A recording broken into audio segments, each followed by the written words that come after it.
All right, hello, ladies and gentlemen, and welcome. We are here now at the small stream here of the Barcelona MSS here on Saturday. We have two players. We have Julian Pinheiro, who's Iago Pardo. I'm very sorry for butchering your names. I do apologize.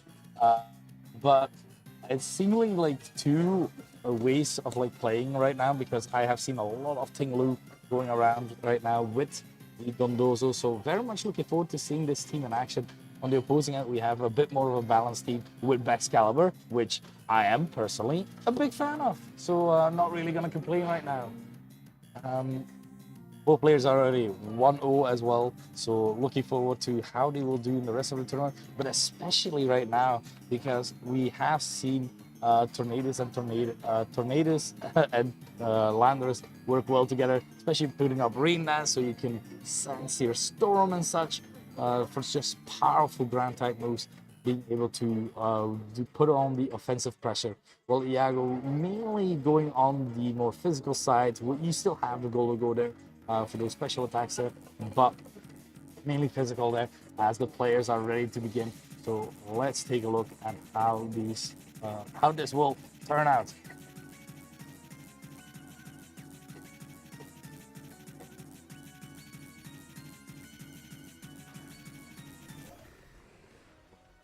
Go.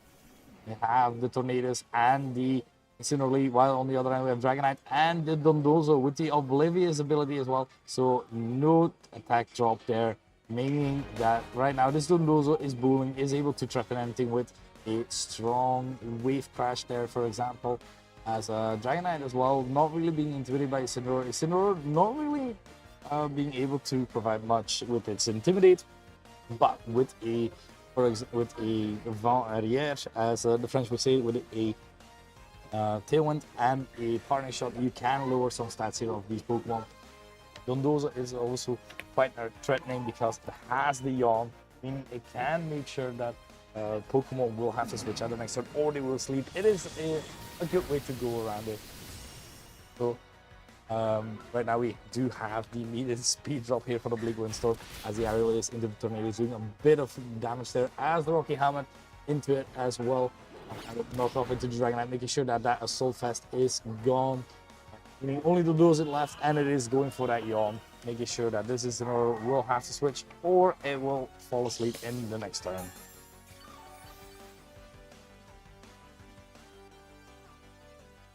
A little bit of leftovers recovery there. So right now you do have the possibility of going just Parting Shot with the Incineroar and just Bleak Windstorm, making sure. But if you KO the Dragonite, right, with Bleak Windstorm, you can Parting Shot. So you might have to hard switch your Incineroar there instead. So to make sure that you don't fall asleep, because the Dondozo does have the option to just protect, making sure that it will that the Incineroar has a possibility to fall asleep, keeping itself safe as well from another Bleak Windstorm.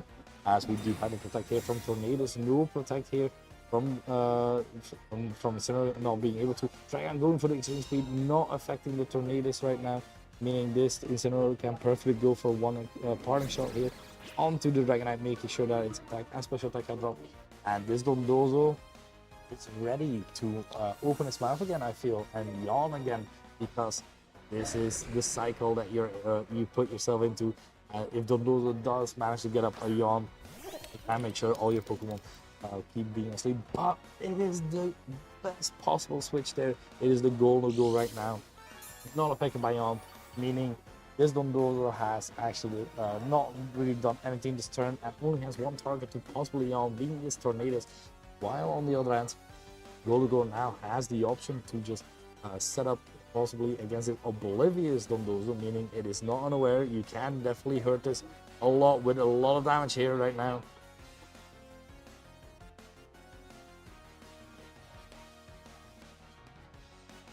So I'm expecting here. Oh, we actually just see the speed from the Dragonite into somebody is putting it as low as possible. Liquid Storm, yet again, Dragonite will go down as the Dondozo is still hanging on strong right now, meaning this Dondozo is most likely going for an attack hit as we have the Nasty Block from the goal to go, ready to raring to go, making sure it is able to be a +2, and then we have the possibility as well of a Tailwind, maybe next up, but no, it is the Wave Crash critical hit into the Tornadus, making sure that no Tailwinds will be used with this Tornadus right now.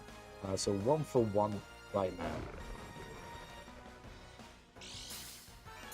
Positioning wise, Ingo still is quite threatened by this Golden, but they do happen to have two rather good Pokemon against this Golden. One being, of course, that Gouging Fire, being able to hit quite hard, or even Tinglu, whether it has the option to lower any special attack on the field. It is gonna be Gouging Fire, as Incineroar is being switched back in on Julian's side, while intimidating this Gouging Fire as the booster energy is activating, while making sure that the Gouging Fire speed is now raised as well. At -1, even though this Golden is sure to survive a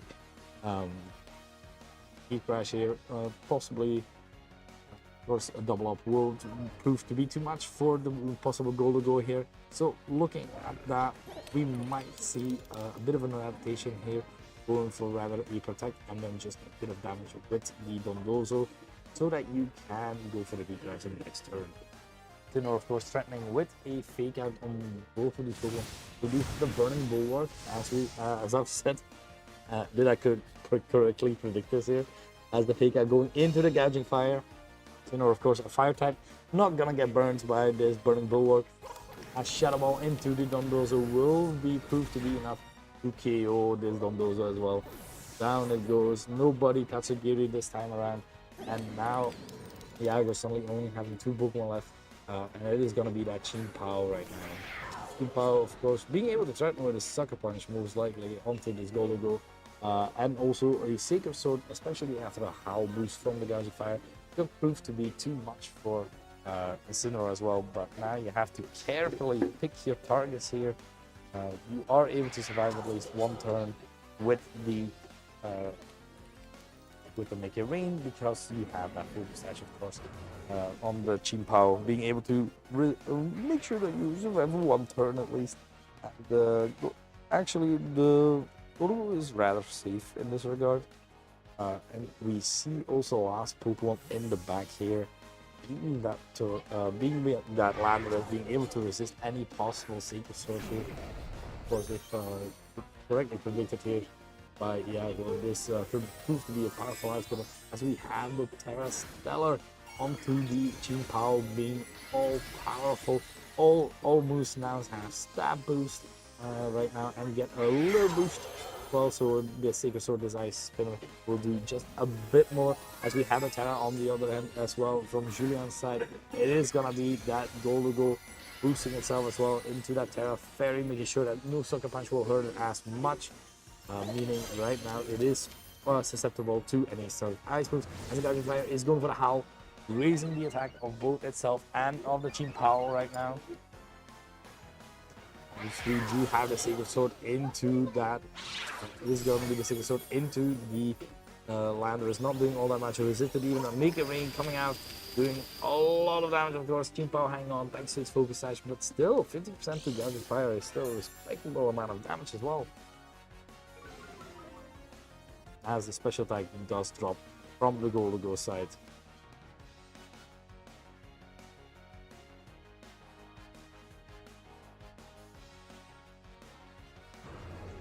You are now at neutral yet again with Gouging Fire. Incineroar, unfortunately, is in the back, so he's able to just come back in, intimidate, and make sure that both the Gouging Fire and the Chien-Pao will not be enjoying it right now. Then being put back to neutral, neutral for the Gouging Fire, neutral for the Chien-Pao, but at -1 for the Gouging Fire.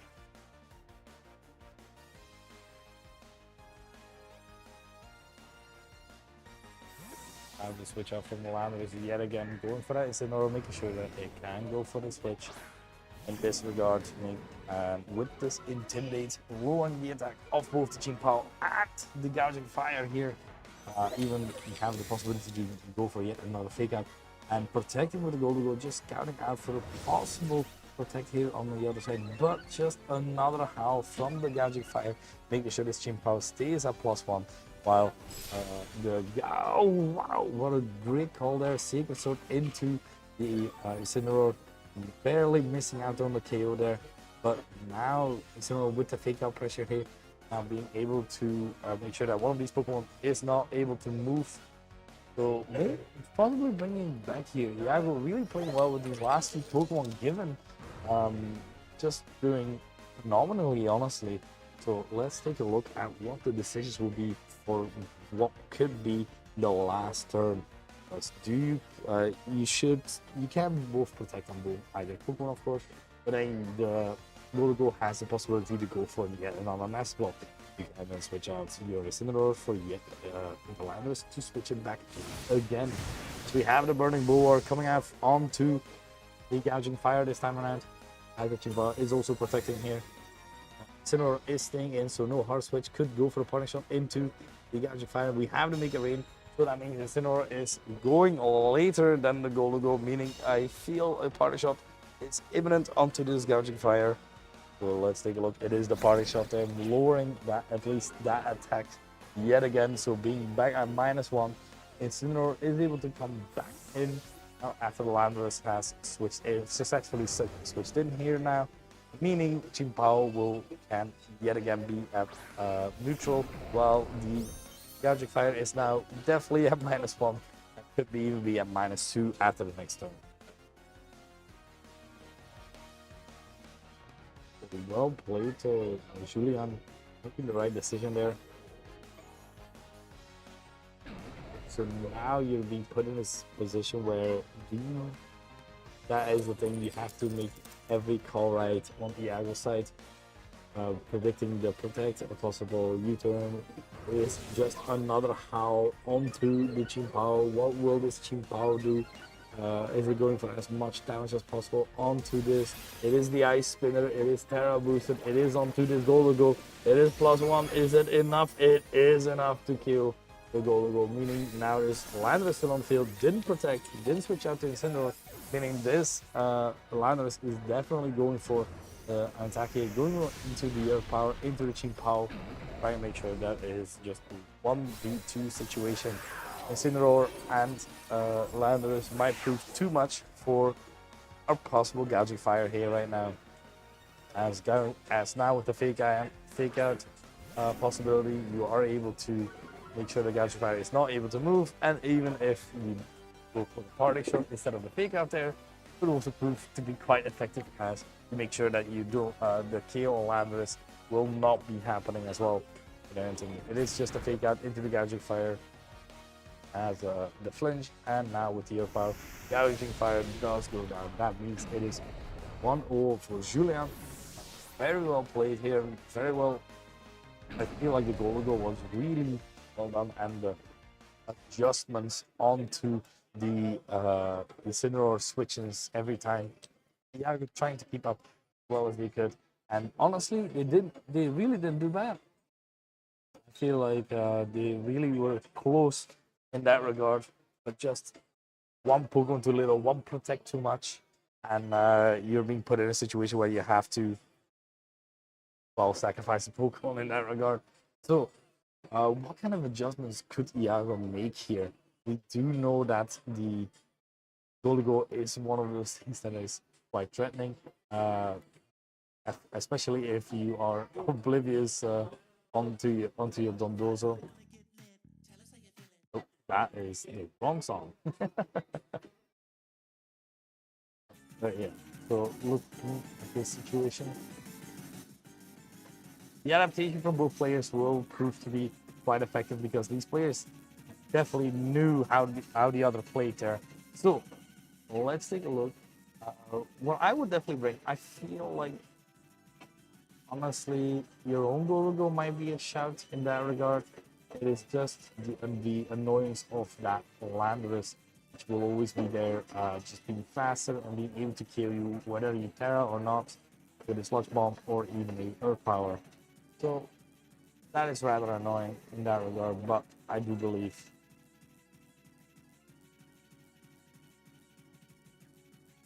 it might be a right call here. Incineroar just proved too much as well, so maybe going for the option to just try and kill this Incineroar as soon as possible, and immediately flash from Rondozo. Shit. do a lot of damage as well, I feel, to either player. So let's take a look at what they have brought. It is time for game 2.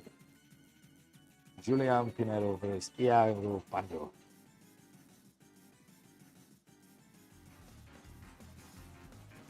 Alright. Lead is Tinglu Dragonite, going with the same lead from Iago's side. On the other hand, we have the same leads. We have the exact same leads from game 1. Intimidate's going on. Oh no, wait. It's Tinglu instead of Don Bosco. Excuse me.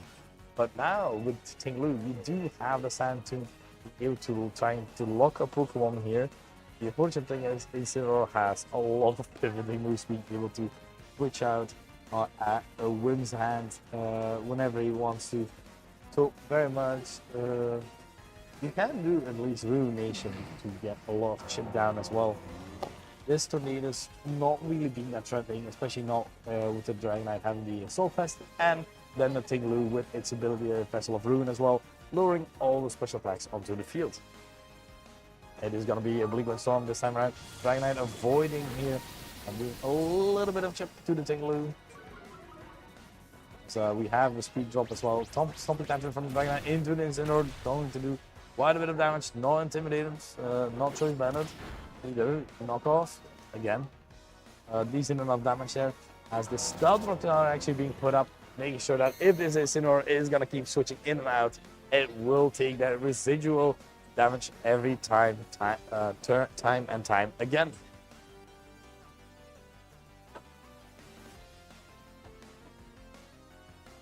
So, already well adjusted there in that regard, making sure that these Pokemon don't switch too often on the Julian side, because that is the power of Incineroar, being able to keep switching in, to keep intimidating as well. Now, being put in a situation where switching will be punished, so to say.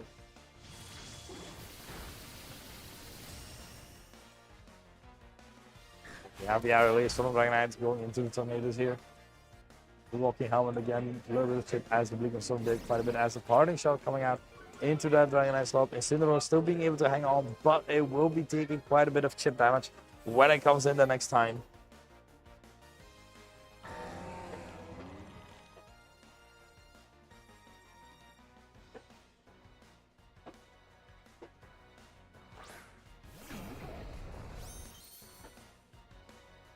As now the Landorus comes in, a bit of chip, body press into the Landorus. Also, chip's chip, honestly. You take what you can. I definitely do feel you want any damage possible given to you by this Landorus. Landorus stays a threatening, a very threatening Pokemon, so very much I would definitely try to do as much damage on this one. Luckily, it is not the substitute variant, as it's going for the Protect, hopefully going for the Extreme Speed here onto the Tornadoes. Yes, correctly calling that out, as now a Bleak Storm can kill the Dragonite from this range, as it did. Dragonite down right now, down for the count, but it has spread around a lot of damage, and with the Stealth Rocks as well added to that, this could prove too much for Julian.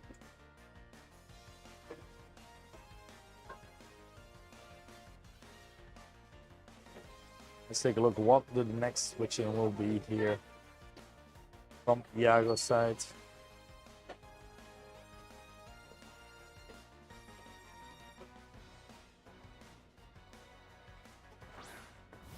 As it is the Gouging Fire, being able to be faster right now than Tornadoes and the Landorus right now, as long as no Tailwind is being set up, of course.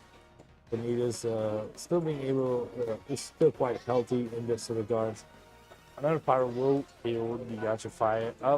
Actually, with the Tinglu on the field, this might actually not even KO. So, looking at the possibilities, this Gouging Fire might be in the right spot at the right time right now.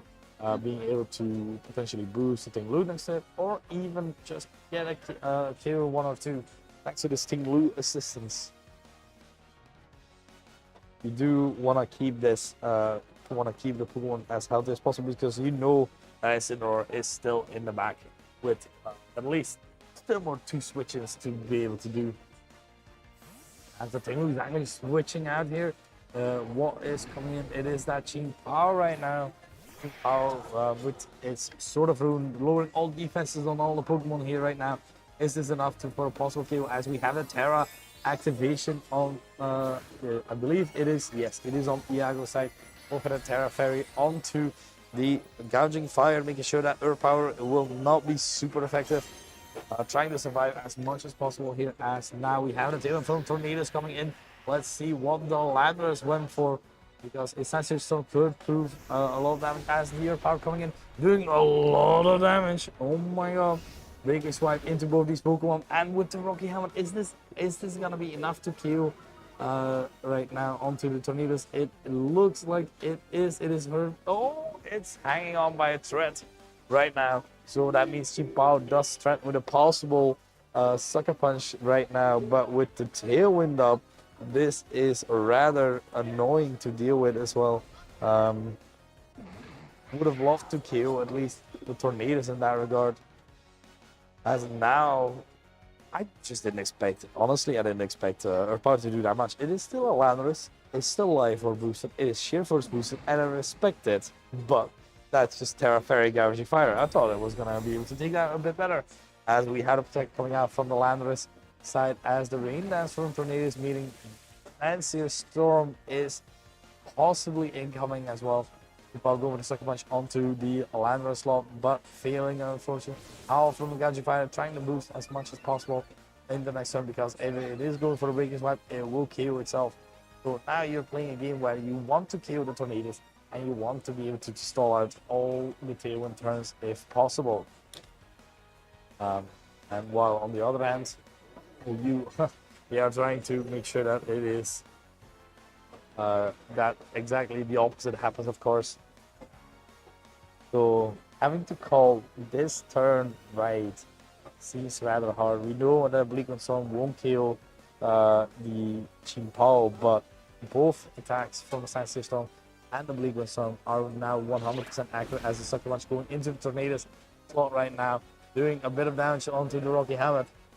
This Sand Storm might prove to be too much for both of these Pokemon right now, as it is a very powerful move, and it does pick up the double knockout onto both these Gouging Fire and the Chimpao. Meaning only one Pokemon left on the Yagi side, and it is gonna be that it is gonna be that Tinglu right now.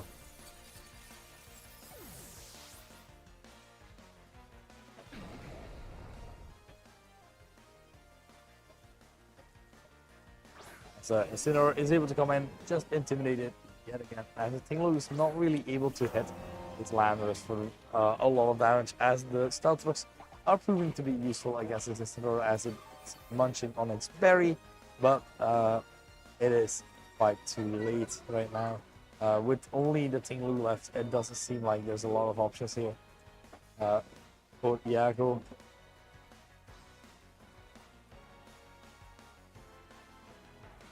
A safe fake out, and then of course, a powerful Earth Power or even Sensitive Storm can definitely prove to be too much, as this Tinglu is very low right now. Couldn't move because of the fake out, of course. Tailwind is over, but it seems like this matches us just as well. Tinglu, come on, survive, dodge, do something, as it is a good game, meaning Julian Pinheiro has won the game. Congratulations to him. Your round 2 winner there. Well adapted there with the Tornadoes and everything. So let's take a look what will happen in the next round. We'll be back soon enough.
Yeah. We're back.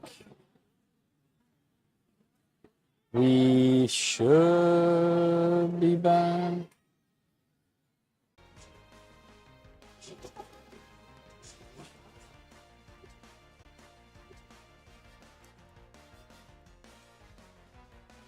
A very strong bear being able to show the power of facade as well. With the Trick Room active, with the Trick Room active now as well, being able to deal superb amount of damage as well. Let's take a look at what the option is that Ivan is going for. It is going to be that Terra right now. Going into that Cheap Power, going for that Terra Stellar yet again. Terra Stellar plus, well, Sucker Punch doesn't work because Farigarav is on the field.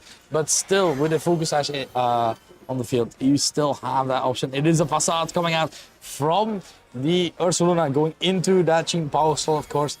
Bring it to till 1 HP, and now the Farigarav on 1 HP. Tinglu not really helping all that much, even as the Body Press is actually going into, but not even KOing just yet, while this Ursula is just hanging on left and right.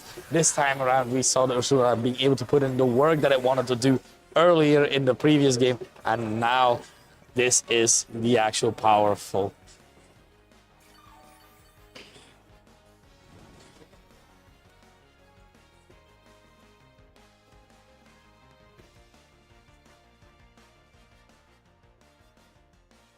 And now only Gouging Fire left. It is still Trick Room is up.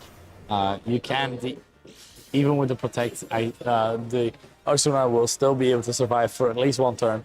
And we're having to call this Protect right now. Actually, the Tinglu doesn't have Protect, so you are free to go into the Tinglu slot. Unfortunately, you will take Rocky Helmet damage, but then it's only, of course, it's not only the Gouging Fire versus the world, which is Farigara and whatever's still in the back. Because we have yet to see what's in the back here, I believe. No, we know it's already Rillaboom, actually. So Rillaboom is already a given, as we have Rillaboom just coming in, trying to make sure to survive, at least with this Rocky Helmet damage and the burn from this grassy terrain as well. Is it going to be enough to survive? Actually protecting here for this one turn. Here, trying to scout out if a possible Protect here coming out. Body Press onto the Ursaluna, not affecting it right now, as now the Gouging Fire can go for a Breaking Swipe. Will be able to affect at least the Rillaboom, luring the attack there. And now the option is there again for a Fake Out as well. Fake Out plus Facade will do absolutely destructive amount of damage as well, making sure that the Ursaluna is able to just throw out one more, as we have the burn coming out in just a bit. But thanks to the grassy terrain, being able to hang on for certain until maybe a Rocky Helmet hit. As now, Rillaboom is able to Fake Out, you're able to bring something else in, or even to kill something right here, right now as well. As now Ursaluna has to pick a target, any target. Pick a target, any target. So, welcome back, people. Stream should be now really good because finally managed to fix the internet there. This is absolutely perfect. So, looking at the options here that we have here, we're still in Trick Room. I don't know if Ivan has that many options. Actually, withdrawing the Rillaboom here, trying to preserve the Fake Out pressure that you possibly have. Photograph coming back in yet again. Facade coming out. It is going to go into that Gouging Fire slot. Oh no, it is actually into the Tinglu slot. Tinglu will go down there with the Rocky Helmet. That will go down as well. Honrua is down. Photograph is onto the field, and now with the Ursula down, this means that's only the Gouging Fire left versus the world. We already know that Photograph and Rillaboom are onto this field, but whatever is in the back, we have the Breaking Swipe coming out, doing a bit itty damage to the Photograph.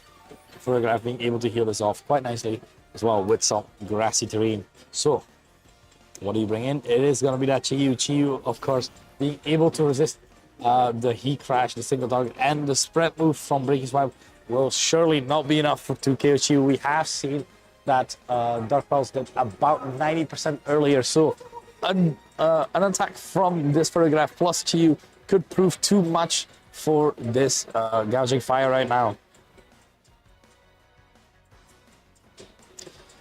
So looking at the options, what are your options really? As the Chief is actually switching out yet again, going into Rillaboom. Okay, we're playing a game here. We have the Hyper Voice coming out, doing quite a bit of damage. As Heat Crash going into that Ferrograph, doing just as much as it is able to heal off thanks to its Citrus Berry as well. Citrus Berry and Grassy Drain bringing it quite healthy, as Rillaboom is now again able to fake out if it wants to. The thing is, of course, if it wants to. Oh, I see. Trying to bait out the Terra, but the Terra has already been used by the Chimpao there, so maybe trying to bait out the possible Terra Fairy, forgetting in that instance. I'm trying to think why you would not just Dark Pulse in that position, but this is why I'm just here and these players are over there sitting winning 3-0. Going 3-0 in Spain is like going 7-0 in at any other regional. All right, we have the fake out from Rillaboom this time around. No protect, meaning this Ferrograph is able to Hyper Voice yet again for a lot of damage.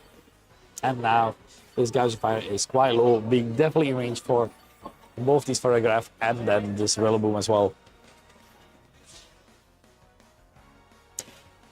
Meaning this will tie up the score to 1-1. So, like, seeing a big change from what happened in the last game where, let's be honest, Miguel got absolutely, well, I don't want to say destroyed, but absolutely red to hell, to heck and back, to be sure to be just the Gouging Fire plus Team Powers enough to kill all of the opposing team. So, that means it's now time to go to Game 3. So what kind of adaptations do you think can happen, Simon? Well, personally, I really liked the addition of being able to set up the Trick Room this time. Rillaboom being able to fake out, making sure that neither the Chimpao or the Gouging Fire is able to do that Howl Terra Star combination to kill the Ferrograph. So I think that's actually quite important for Miguel to try and do again. So what can you do to try and avoid that? Nothing really, Simon. You're absolutely right. I don't know why I'm talking like this. Yeah, there's two Simons here, me and me. It's just me, myself, and I. But adaptation-wise, I do think like Trick Room with the Ursula is just proving to be so useful. We have seen Terra Normal Facade KO the Dondozo as well. Quite a bulky defensive Pokemon as well. So definitely something I feel like could prove to be useful, especially. Such a cool team, honestly. Just Zapdos. We have two birds, and somehow not even the Ursula that's being used more. But yeah, Dondozo thing very nice to have if there's a lot of switches to be made. Unfortunately, not a lot of switches are gonna happen with Miguel as long as they can get in that. If they can get in that Ursula once, you don't really want it to leave because you only let it enter when the Trick Room is up, preferably, of course. So, seeing what the options here are from both these players, seeing what they will do. The option is still, you will never get the Gouging Fire Howl plus Chimpao combo again. Maybe there's something else that is able to KO the Ferrograph to make sure nothing is able to come in like this Rillaboom as well.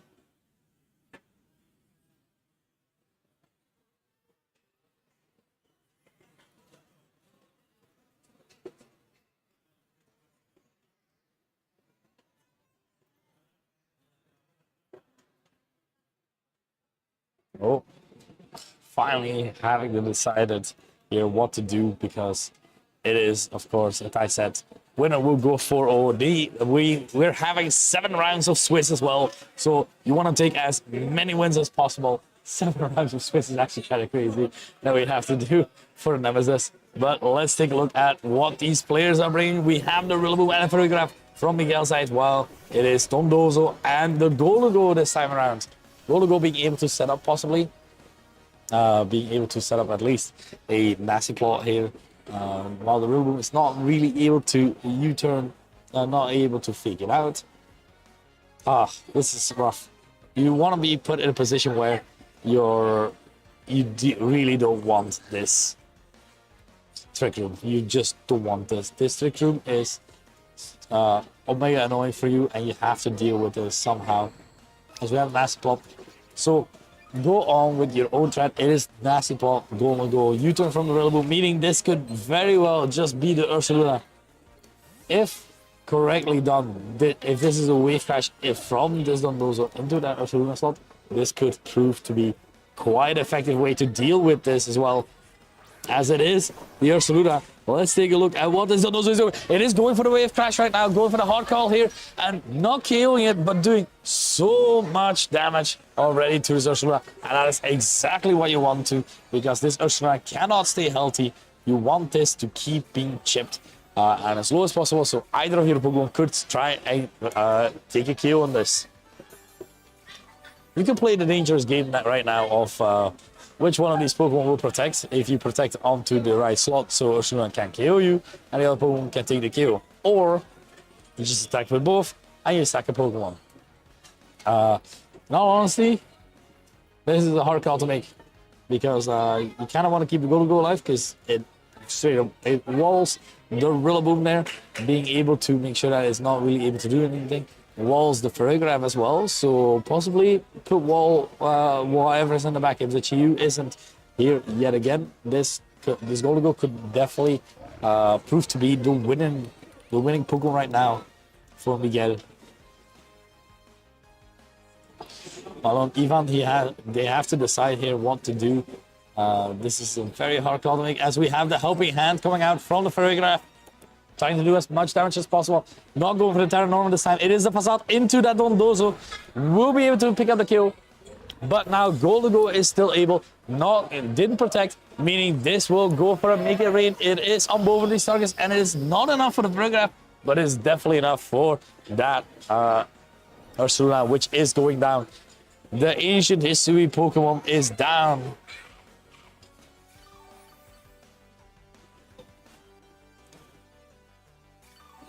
So now in this position, you have to see, you're still in Trick Room, you have to, your Goligo is of course slower than the Chi-Yu, but at -1, well at +1, not really able to strengthen the Chi-Yu. So you want to try and stall out this Trick Room as much as possible. It's unfortunate that the Ferrigraph wasn't KO'd, because Ferrigraph KO would have been absolutely detrimental. Like it would have been so good for Ivan as well in that position, as Chi-Yu is actually coming in right now, and on the other side we have the Chimpao right now. Chi-Yu is slower, seeing that its ability does activate first in Trick Room, whereas Chimpao's ability activates after. So a Heat Wave plus a Dazzling Gleam could definitely prove too much for the Chimpao to be able to kill that, but then again we have then the Goligo being able to kill either of these Pokemon, one of these Pokemon. Like, it is still in a position where you have to decide what to do. This Chi-Yu will have to carry a lot of the damage output that it can do for Miguel right now, because there's still a Pokemon in the back there for Ivan.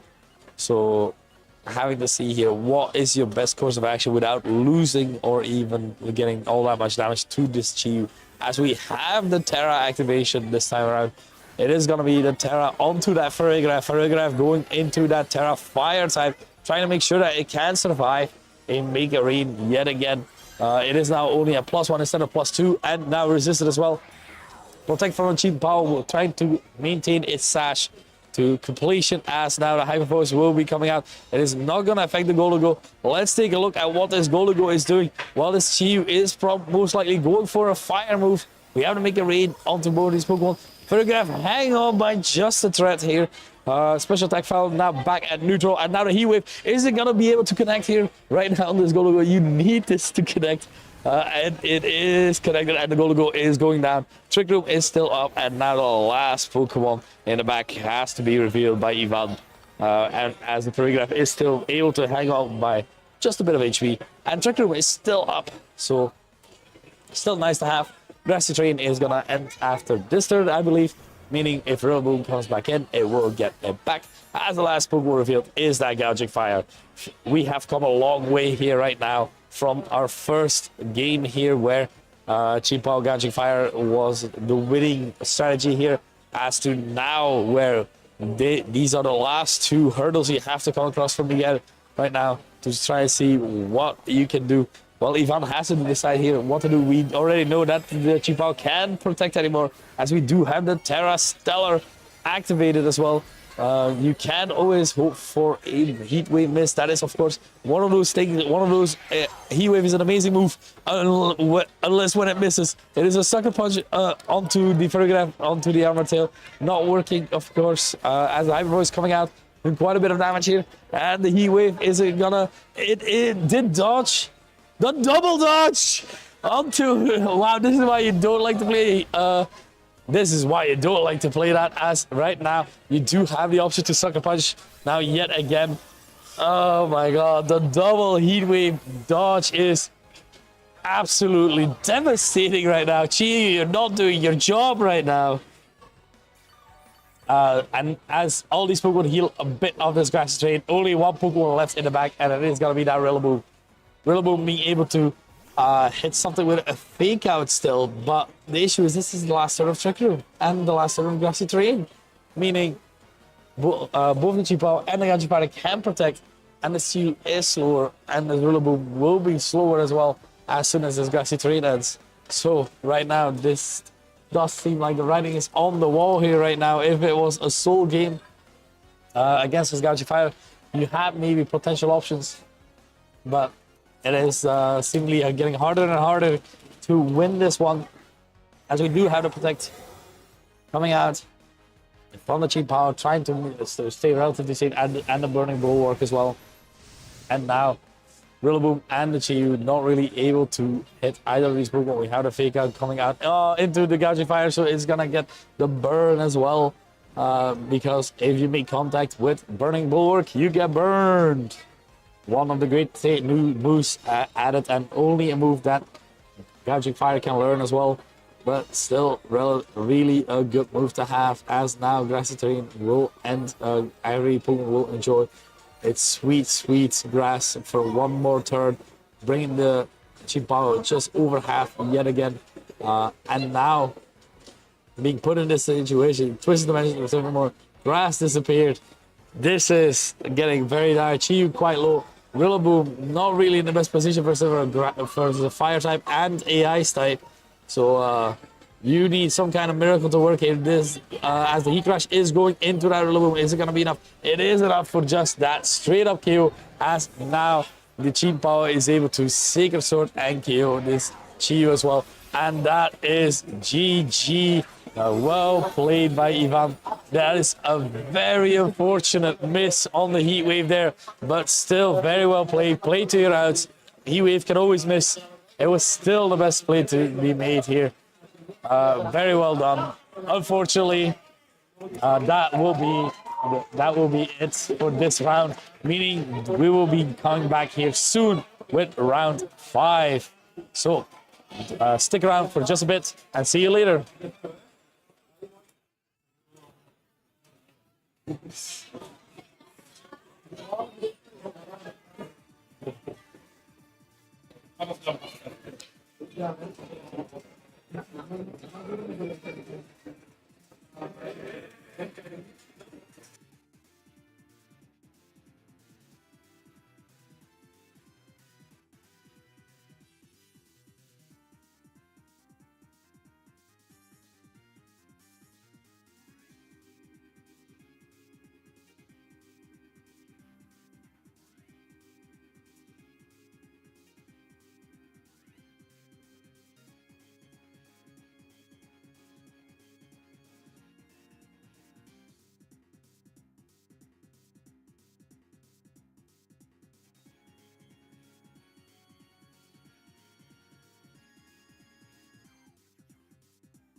Welcome back, ladies and gentlemen. We are here now at our round 5 right now. We're gonna see two players who are both 3-1 right now as well. So looking very much forward to seeing these players duke it out as we will take a look at their team as well.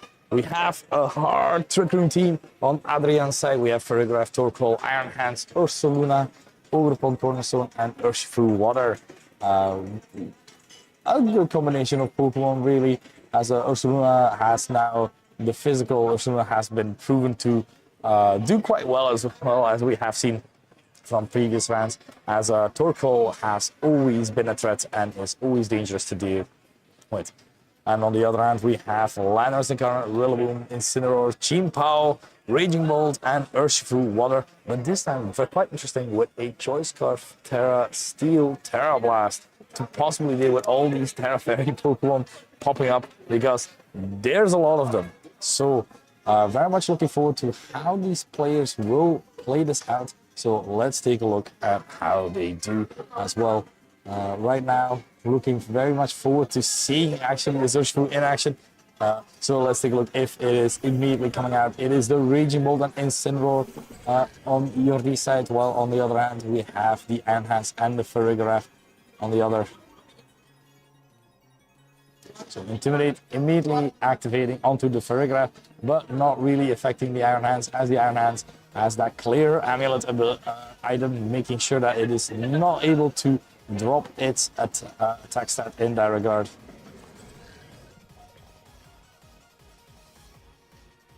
So you're still able to fake out, as of course the Iron Hands being able to make sure that there's no Calm Mind being set up onto the Raging Bolt, making sure that both these Pokemon as well are able to set up the Trick Room, so you are just able to threaten really everything that you can. As we have the immediate Terra for the Incineroar, trying to make sure that it is able to do that it is able to move, as we have the immediate helping hand from this Iron Hands right now, as the Protect coming out from the Raging Bolt. So only this Incineroar being a viable target right now, as we have the Taunt from the Incineroar, trying to make sure that this Ferrigraph is not able to be touched right now.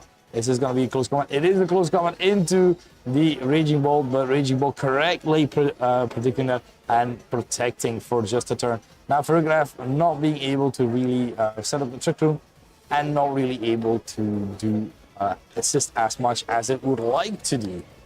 Because a lot of times with Trick Room or even Helping Hand, you have many of these options with just its attacks, not really the greatest Pokemon to be able to deal damage with. So, I'd like to see what the adaptation here would be, as the Raging Bolt is switching out this time around, going into the Landorus Incarnate right now, and the Ferrigraph is switching out as well. So if there's a close combat going into that slot, I'm still not going to be able to do all that much, as Ursaluna is coming in just to detect from this Iron Hands right now, as now a parting shot into this Ursaluna, just being able to make sure that even when it gets its gut boost, it's still going to be at -1, even though you haven't intimidated it. Meaning Incineroar can come back in and intimidate it yet again, and putting it at even lower at -2. Rillaboom coming in, putting up the Grassy Surge, and now we have seen all the Pokemon from Jordi's side. So we have the Raging Bolt, and we just have like a very strong core with Raging Bolt, with the Incineroar, the Rillaboom, and then of course the Landorus right now. So what are the options that Adrian has right now? Because Adrian would love to set up Trick Room, but not really being able to do it right now, as it is being threatened by both the Rillaboom and the Landorus right now, both Pokemon right now.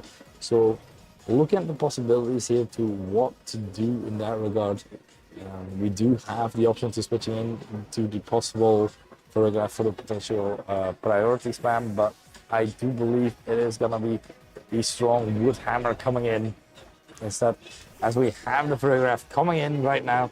Fake out from the Rillaboom, not affecting it thanks to the Armor Tail.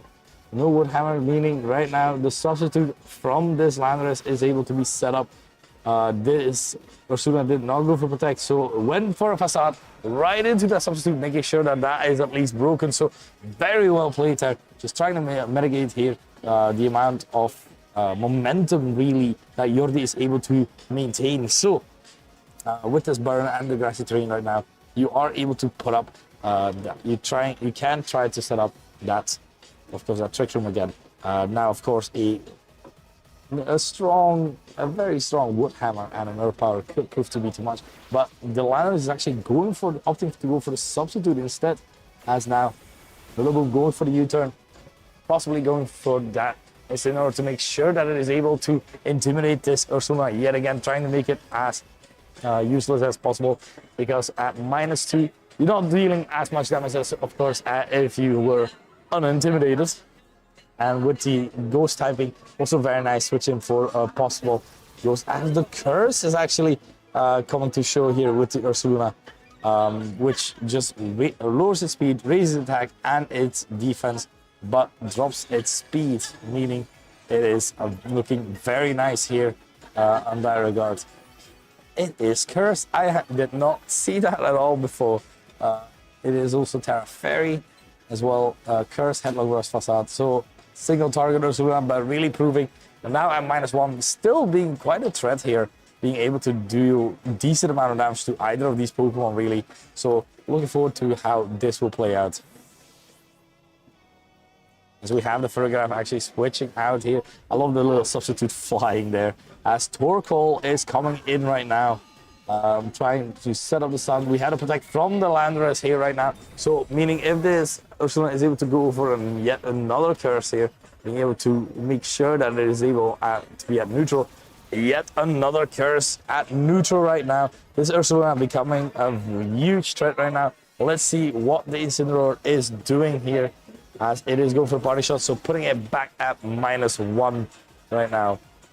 So Incineroar does have the possibility to switch in yet again, but now with the protect used by the Landers, you are able to make sure that you're able to break at least 1 of the 2, and at -1 I don't believe actually at -2 does a headlong rush from Ursula KO a Raging Bolt, because do you switch out you don't switch out no, I was thinking if you switch out the Landers for the Incineroar, then you might be able to make sure that your Rage Bolt survives, but honestly you're fine in going just for a protect plus Rage Bolt into protect and your Landers into as much damage as possible right now. So we have that Terra activation right now as well. It is not going to be the Torkoal, it is going to be that Ursula going for that Terra Fairy, making sure it is not be able to be hit by any sort of Dragon Pulses right now. Trying to make sure that next to Ferrograph as well, walling this Raging Bolt, as Thunderclap going into the Torkoal, doing a lot of damage. Eruption not going to do as much anymore, but it might still be possible to break that substitute to here, which would be quite important. Substitute is gone, meaning right now this Ursula is able to unleash the power of this headlong, as the Raging Bolt does manage to get killed, and only the Landorus remains. But that means Landorus is now able to dish out a huge attack on its own as well. It's going to be the Earth Power onto the Torkoal, and Torkoal will go down, seeing the threat into side to Torkoal with a critical hit on top. And now this Ursula might even go to -2, because of course the Incineroar has to come in as well.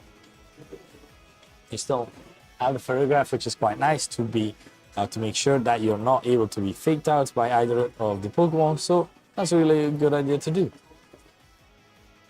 So we have Iron Hands coming in with the possibility to fake out as well. Incineroar coming in, intimidating the Ursula, bringing it back to -1.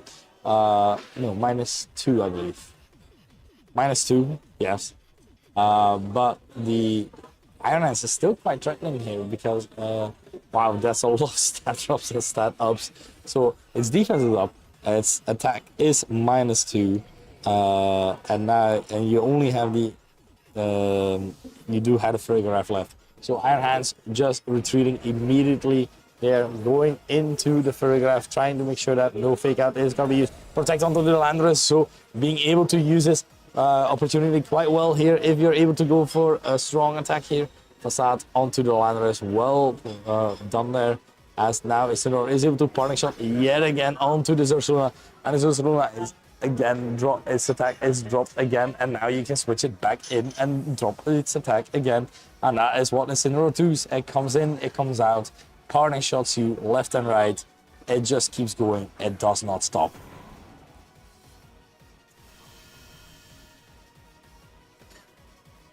As now Rillaboom with the Grassy Surge activating is able to heal the Pokemon on the field just a little bit, as Ursaluna still not really able to deal a lot of damage, as it is still at -2, which could be -3 in the next turn. Oh, it is -3. Oh my god.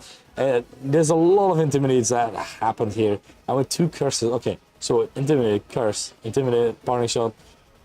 He is at -3, I believe. Yeah, -3. Okay, we're getting there. As now Rillaboom is able to go for a strong Wood Hammer as well. We have a Facade just into that Rillaboom doing a decent amount of damage here.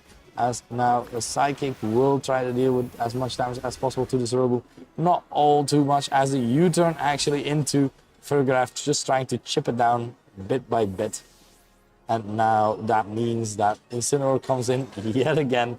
And this Landorus is free to move as well, so could possibly go for the substitute, could possibly even go for a attack, just an attack here really. Incineroar with the fake out Earth Power into that Ferrograph. Is it gonna be enough? It is to be enough right now to KO it. So no more Trick Room option right now on Adrian's side, as you only have the Iron Hands and the Ursaluna to really do anything.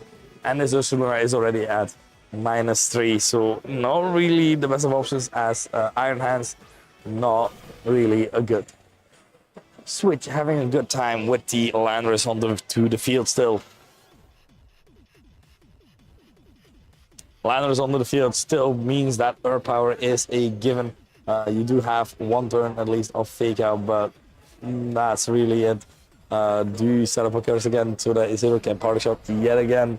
So this seems to be you seem to like be in a vicious circle going around here. Adrian not really being able to deal with this Terra Ghost Incineroar, just being able to go in and out and in and out. This is of course what you find to be balanced, as Landorus is able to protect yet again. And let's take a look if Adrian was able to adapt just a bit. Fake Out into that Landorus slot, not really affecting it, as now we have the Headlong Rush into that Rillaboom, still not enough. So really well played there by Jordi, just being able to make sure that either of these Pokemon are just so low and very down, because now you even have the potential to just substitute right now on the Protect from the Iron Hands, which is a hard thing to do. It's even Supercell Slam on the Iron Hands. That's crazy. I'm a big fan of Adrian right now, his team. As the Protect coming out from the Ursaluna, trying to make sure that he's able to still stay on the field. Fake Out from the Rillaboom here. Now only the Iron Hand. Now with the Earth Power going into the Iron Hands will be enough to take the out that kill, meaning only Ursaluna left onto the field versus 3 Pokemon. Even if you have Cursed, which is very nice, this rapid just intimidates from that Incineroar just proved to be too much.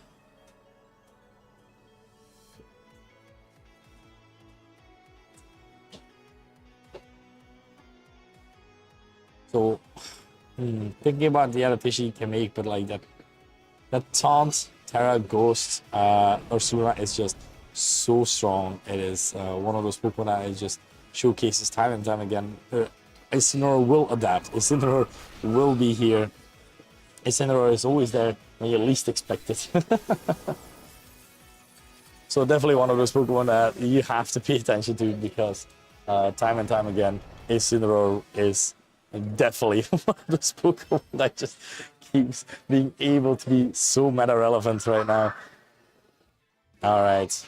So that is this game. So Jordi, well played there. So let's take a look at what the adaptation could be from Adrian's side. We do have the follow me option with the Ogre Pawn to make sure that Incineroar is not able to taunt in that regard. But Incineroar next to Landorus does mean you can fake it. So, well, no, you can't fake it out because Ferrigraph, excuse me, Ferrigraph actually really giving the nice option here in that regard.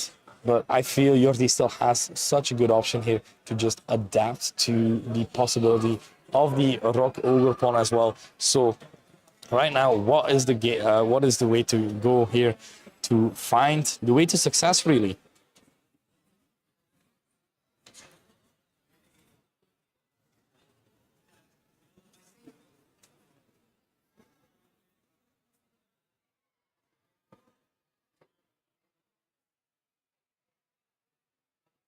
Okay. So if you're able to put up the Trick Room and really be able to use it, that does seem like very good for Adrian. But yeah, the Incineroar still throwing, making it a bit harder to like try and deal with it. So let's take a look at what the adaptations are. As we have the Urshifu with the Ferrigraph not being able to be faked out, not being able to be thunderclapped either, meaning this Urshifu is free to do what it wants right now.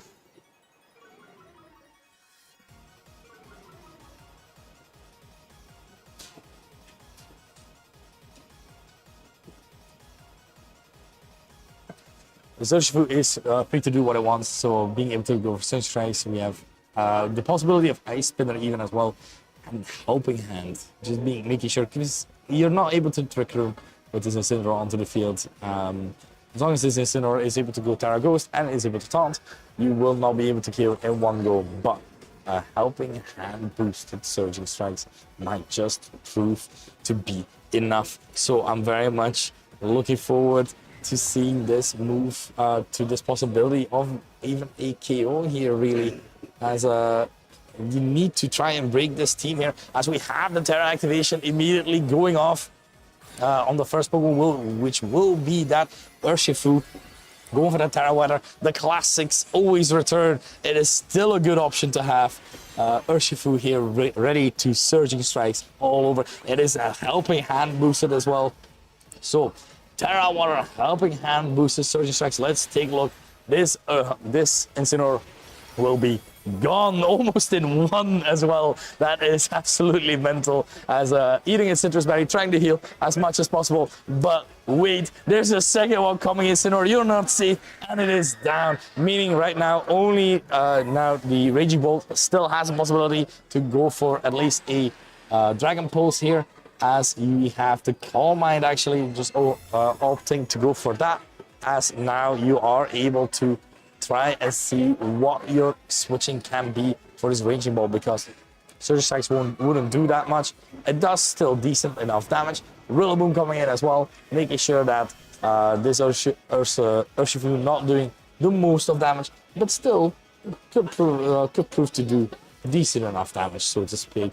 How you find in this situation when if you have the Ursula in the back, I feel like you're still fine with just Surging Strikes, and Adrian is just agreeing with me, just going for as much damage as possible right now onto this Raging Bolt.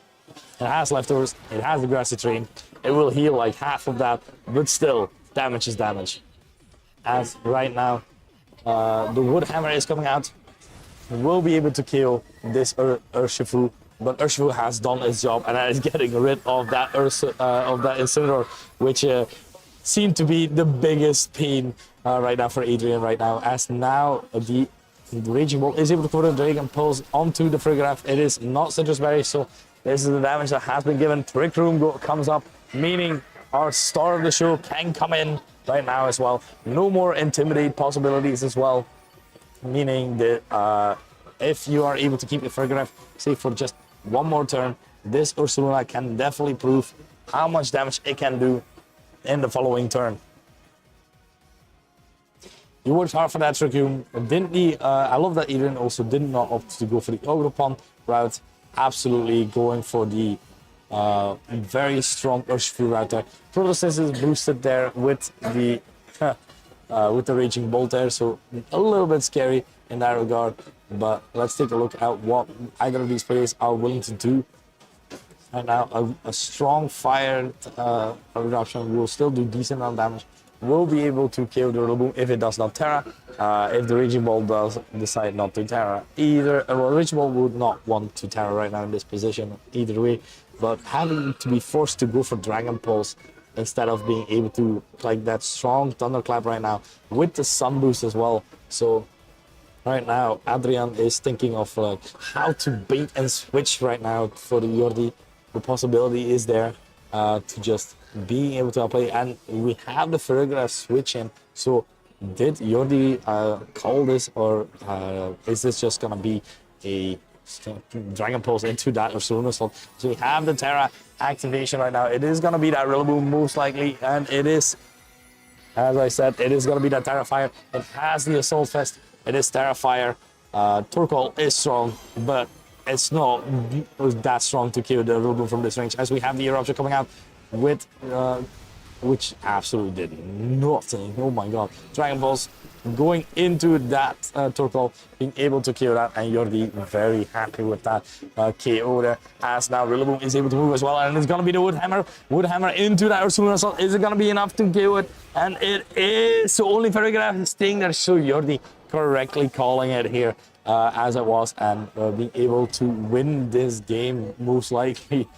In this position, I would like to say that they definitely won the game, as that was excellently played. Adapted very well to the hard Trick Room option there. Adrian really tried. I felt like the options were definitely there.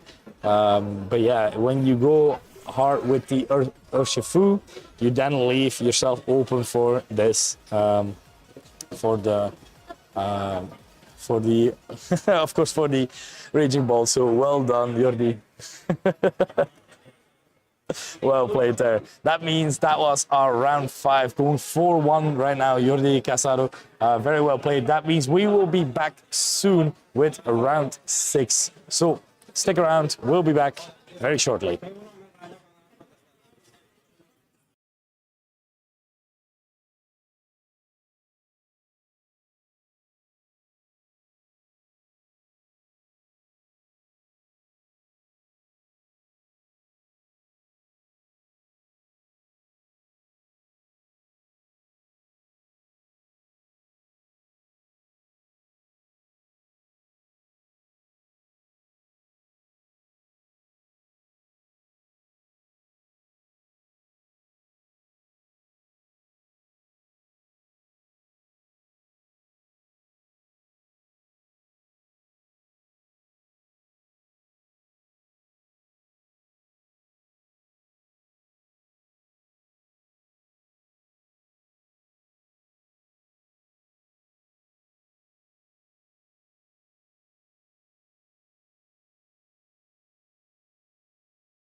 Excuse me, I do apologize for that. That took a while.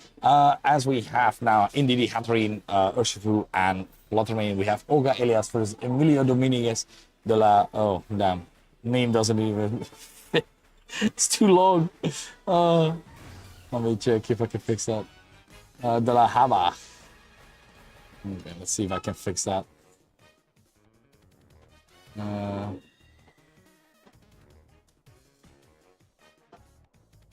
Apparently no. That is unfortunate.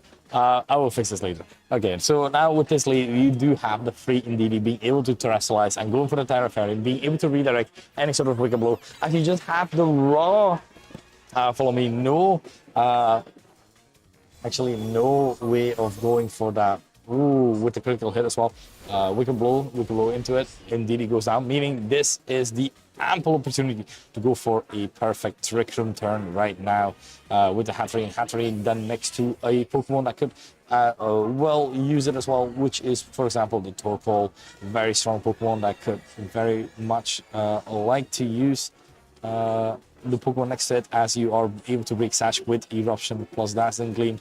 Psychic Ray makes sure that no priority moves can be used either. So all in all, this seems like a very good turn for Olga right now. As with the Sun, the photosynthesis from the Fluttermane does activate, meaning it is gonna be just a little bit faster as well. If I recall, if my Spanish is well suited enough.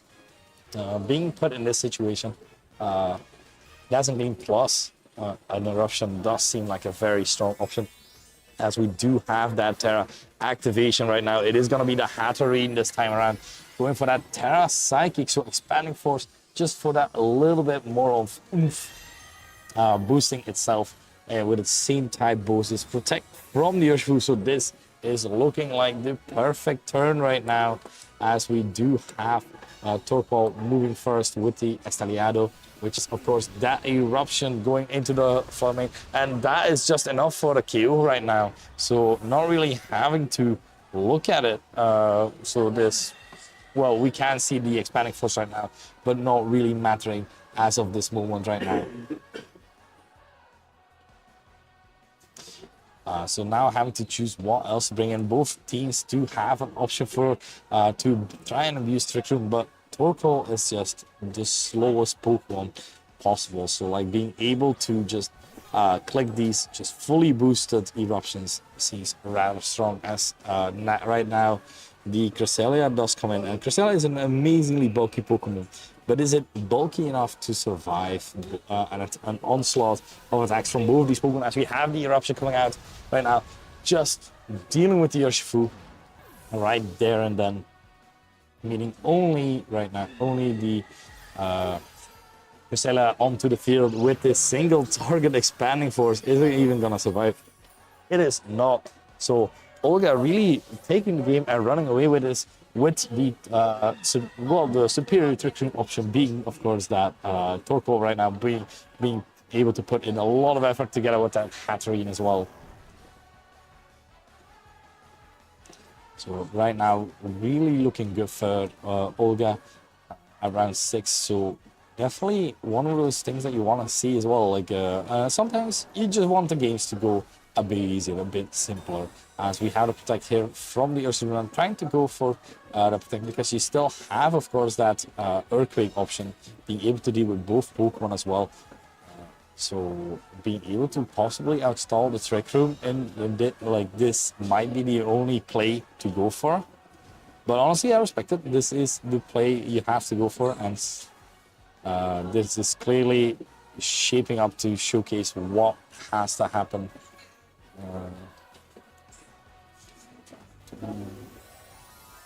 As we do have that Terra activation right now, it is gonna be that Terra Dragon from this Ursula. Now this Psychic Terrain boosted Expanding Force is still gonna hurt, especially because it's single target.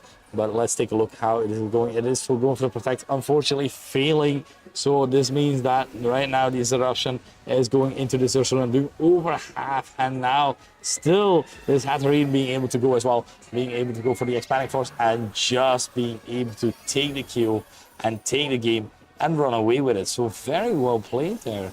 by Olga. So Emilio immediately has to adapt here, as we do see Olga really doesn't mind Trick Room being set up. So Emilio might have to play in a game state where they have to just choose a way to revert that Trick Room, where you have the Cresselia plus something else to try and revert that. So while they Trick Room, you Trick Room, and the dimensions stay the same. That's the plan. But being able to say what the plan is and actually do the plan are two entire different things. So let's take a look if it is at all possible right now to try and follow this game plan right now. As I'm trying to think what the other option is. You could go for the potential Torkoal plus Lilligant as well, with just being able to use the sun for yourself, being able to eruption yourself. So I'm pretty sure Hatterene does not survive a sun boosted charcoal Terra Fire eruption as well.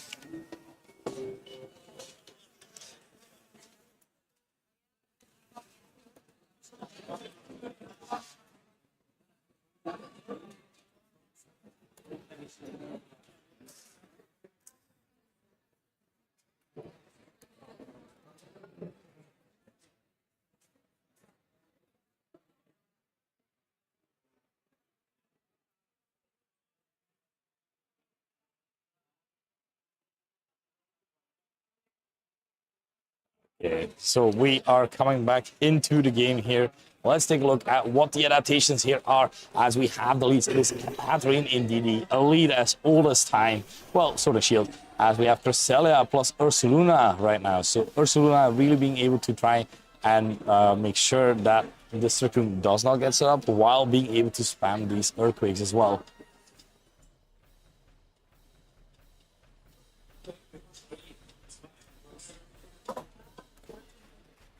So really, the position here right now does seem rather fine on Emilio's end right now, with the Ursaluna just being able to deal as much damage as possible. Cresselia still has Lunar Blessing to heal as well, being able to set up the Trick Room as well, making sure that, well, as long as Cresselia is healthy enough on the field, it does not mind reverting that Trick Room back again, trying to make sure that no way that this Torkoal gets to get in, as we actually have the helping hand here with this Ursaluna going for the helping hand Earthquake here, as the follow me is going to be used with this Hatterene now as well, as now you are able to go for the Earthquake, as we do see how much damage does this do. It is quite a bit of damage, but not enough. The Trick Room does get set up, and now you have the option to try and revert the Trick Room with your own Cresselia. But yeah, the main issue at hand is what if they reverse your Trick Room as well. It is slow.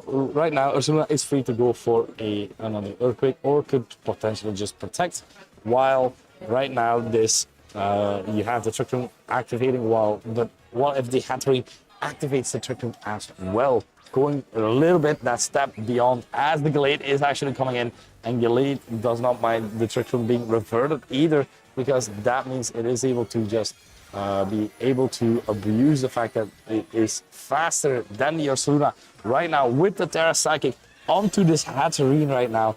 Let's take a look if it is able to do as much damage as possible. It is the Protect coming out from the Ursaluna, meaning, right, we still haven't seen the Cresselia go off, as now we have the Protect going off into this expanding force. Let's take a look how much this does to this Cresselia. It is still a little bit under half, still decent amount of damage with the Life Orb boosted, Psychic Terrain boosted, as the Trick Rooms do get reversed. And now Gallade is on the field, however. Gallade, a Pokemon that is not trained to be fast, but a Pokemon that is still relatively fast, certainly compared to Ursaluna. So now you have to consider that position, as Gallade also does have the option to Wide Guard, meaning it is able to block Earthquake on both targets as well, so that the Ursaluna is not just able to go freely for these Earthquakes as well.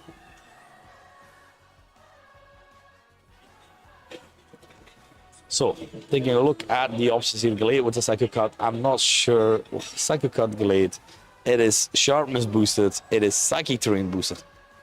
does this kill Ursaluna? Ursaluna has a lot of HP, but I don't think it has that much HP to actually survive that either.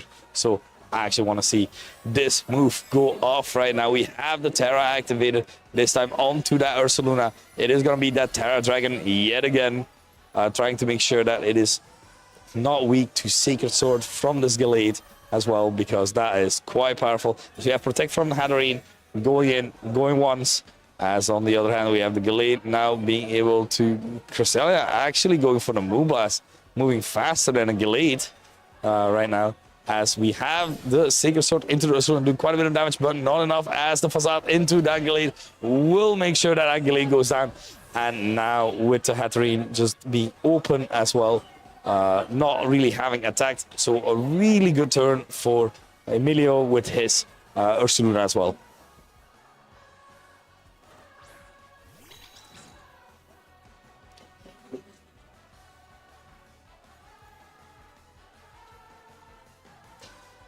Being in this position with the Indeedee as well, you don't really have a way to follow me. Earthquake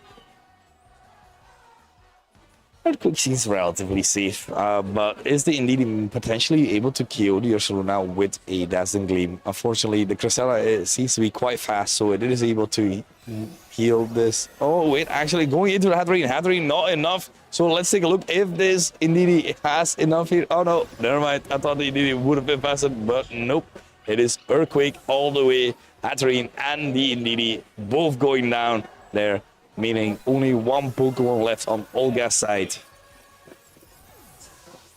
There's something extra sad about Hatterene fainting, unfortunately, but let's take a look at what the last Pokemon will bring. No Trick Room has been set up, and Emilio still hasn't lost a single Pokemon. It is Torkoal, and we already know Torkoal is very much slower than Ursaluna, so not really being able to do a whole lot right now.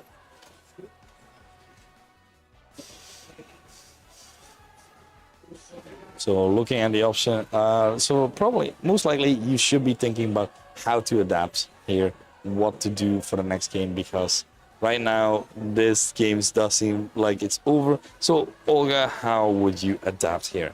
I think, personally, that just being able to set up Trick Room is a good option, of course, but you need to go around this Cresselia plus Ursaluna, so potentially you do have the Gallade being able to deal as much damage as possible with the Indeedee. Going for that helping hand. Psycho Cut could prove to be enough in a Psychic terrain, but that is just pure speculation. So let's take a look at what Olga will do in this next round, and let's take a look at the teams yet again.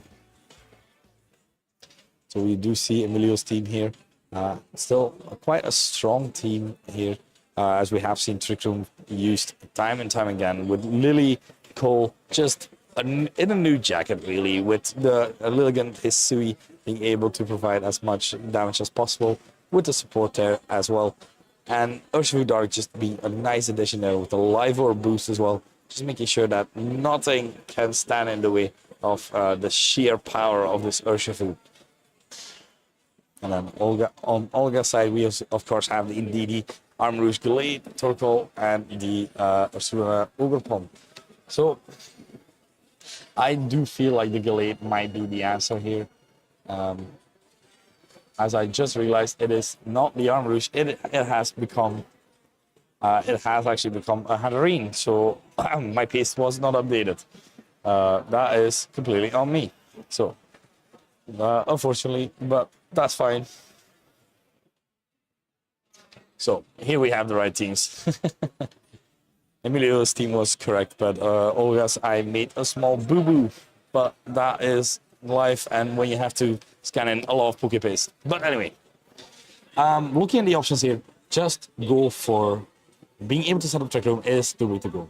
But as long as this Ursaluna plus Cresselia combo ruins that a bit, I feel like Gallade might be the answer personally. Gallade plus Indeedee. You still have that Trick Room option should they not have brought the Cresselia. And with the Gallade still, you still have White Guard, you still even have Sacred Sword and Psychic Cut to deal as much damage as possible. So let's take a look at what these players would. It is Glade, and indeed it is like my mind has been read. And on the other side, we have the Torkoal plus the Flutter Mane this time around. The Flutter Mane is able to really threaten this Glade still, as well. The Torkoal, as well as the Photosynthesis, is activated and it is boosted, but I do not know if it's speed or if it's special attack. If it's special attack, that is quite scary because that is already a choice specs Flutter Mane, raring to go, really, being able to just deal as much damage as possible. You have White Guard on the Glade, but that is a hard call to make. So do you go for the Follow Me and just as much damage as possible with the Glade? Or do you hard call the Dazzling Gleam and Eruption or Heat Wave so that you are able to attack? We have the Terra activation, however, it is going to be onto that Torkoal. Torkoal just boosting its fire moves as much as possible. We have no Terra from Olga's side right now, so right now Emilio adapting quite well here. We have the White Guard activating, so meaning this Moonblast will absolutely devastate his Glade, as we have the Moonblast locked in into that Glade, and that will be a KO. Right now, this Torkoal has only one option to click as well. It is gonna be, of course, the Flamethrower for the single target as well onto the Indeedee, but Indeedee is still hanging on as the Trick Room has been set up. So Torkoal in Trick Room is a very nice option, of course. So let's see if Olga has the option to really annoy the opposing Torkoal as much as possible. And this is the fight of the turtles, meaning fight of the turtles. So right now, Indeedee is able to assist Torkoal as much as possible with a possible helping hand, as Torkoal is not locked into one move, but like Earth Power or even Heat Wave. Both of these really suck to switch into. So Olga already down a Pokemon, and Indeedee being quite low is not the way you want it to go. So it's looking at the options are quite diminishing right now, as now you have to choose what to go for. So I just realized I was on the wrong screen. Oh my god, I'm so tired. Okay, we have the Earth Power on the Torkoal from Olga's side, so being able to KO that. I'm so sorry, people. I'm such an idiot. I'm very tired. And we have the Moonblast into the Indeedee, being able to KO that as well, meaning Torkoal still on the field, having KO'd the opposing Torkoal with an Earth Power. Right now, still being in Trick Room, having prime turns to go for it, and just being able to do as much damage as possible.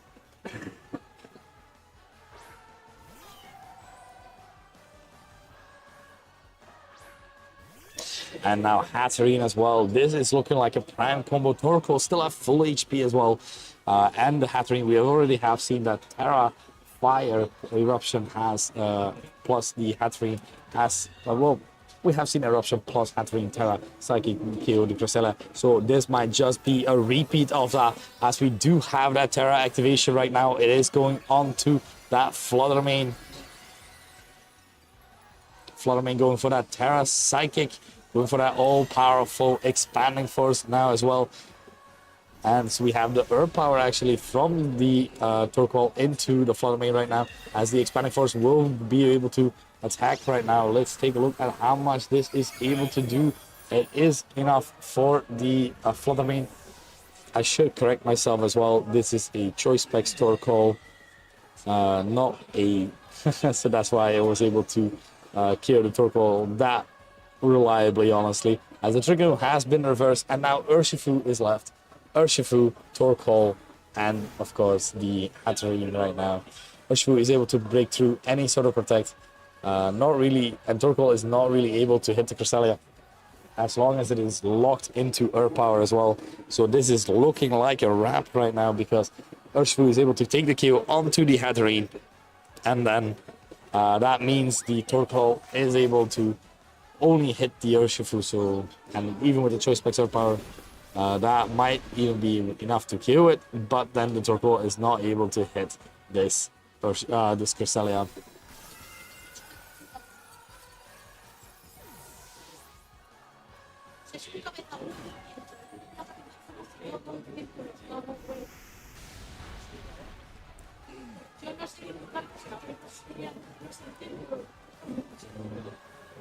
So Turpal only being able to Urpa right now. Ushbu still hanging on. Cresselia still being onto the field as well.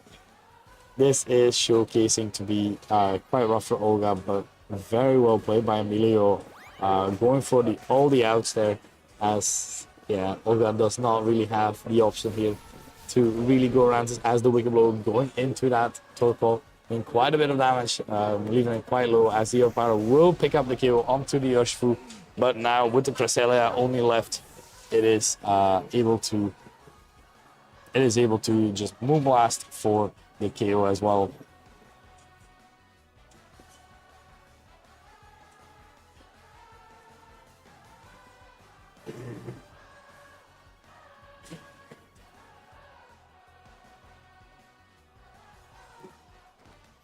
As we have the Moonblast, and that is enough for the Turco, and that means Emilio Dominguez de la Java is your winner of this round. Well played, and that means we will be shortly back with round 7. Meanwhile, the PCS started as well, so that's why the last round took a bit. But we'll be right back after these messages.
Hello, ladies and gentlemen. We are here at our final round of Swiss. It is right now Alejandro Fuentesas versus Marek Balboa Corominas. Oh, a lot of names that I definitely butchered, so I do apologize for that already. You're not on camera. It's okay. Looking at both teams, like we're balanced build. Europe is balanced build, as some players might say, but I do agree. And but I'm very much looking forward to this match. This will be quite fun to watch. These players just being able to pilot their teams here against, honestly, quite a high-level play here. So I'm very much looking forward to this. Let's take a look at their teams just a bit closer. We have Raging Bolt, Urshifu Dark, Incineroar, Overpower Wellspring, Floodmane, and Landorus Incarnate from Alejandro's side. There is still the AV Assault Vest, Raging Bolt there, as on the other, as we have Urshifu just with the sheer power as well. Willow's Incineroar has been picking up quite a bit. Honestly, Ice Wind, Moonblast Taunt, Floodmane has been quite popular as well. We've all seen that. Overpower, this team, we've seen it do it time and time again. Let's see if it can do it yet again.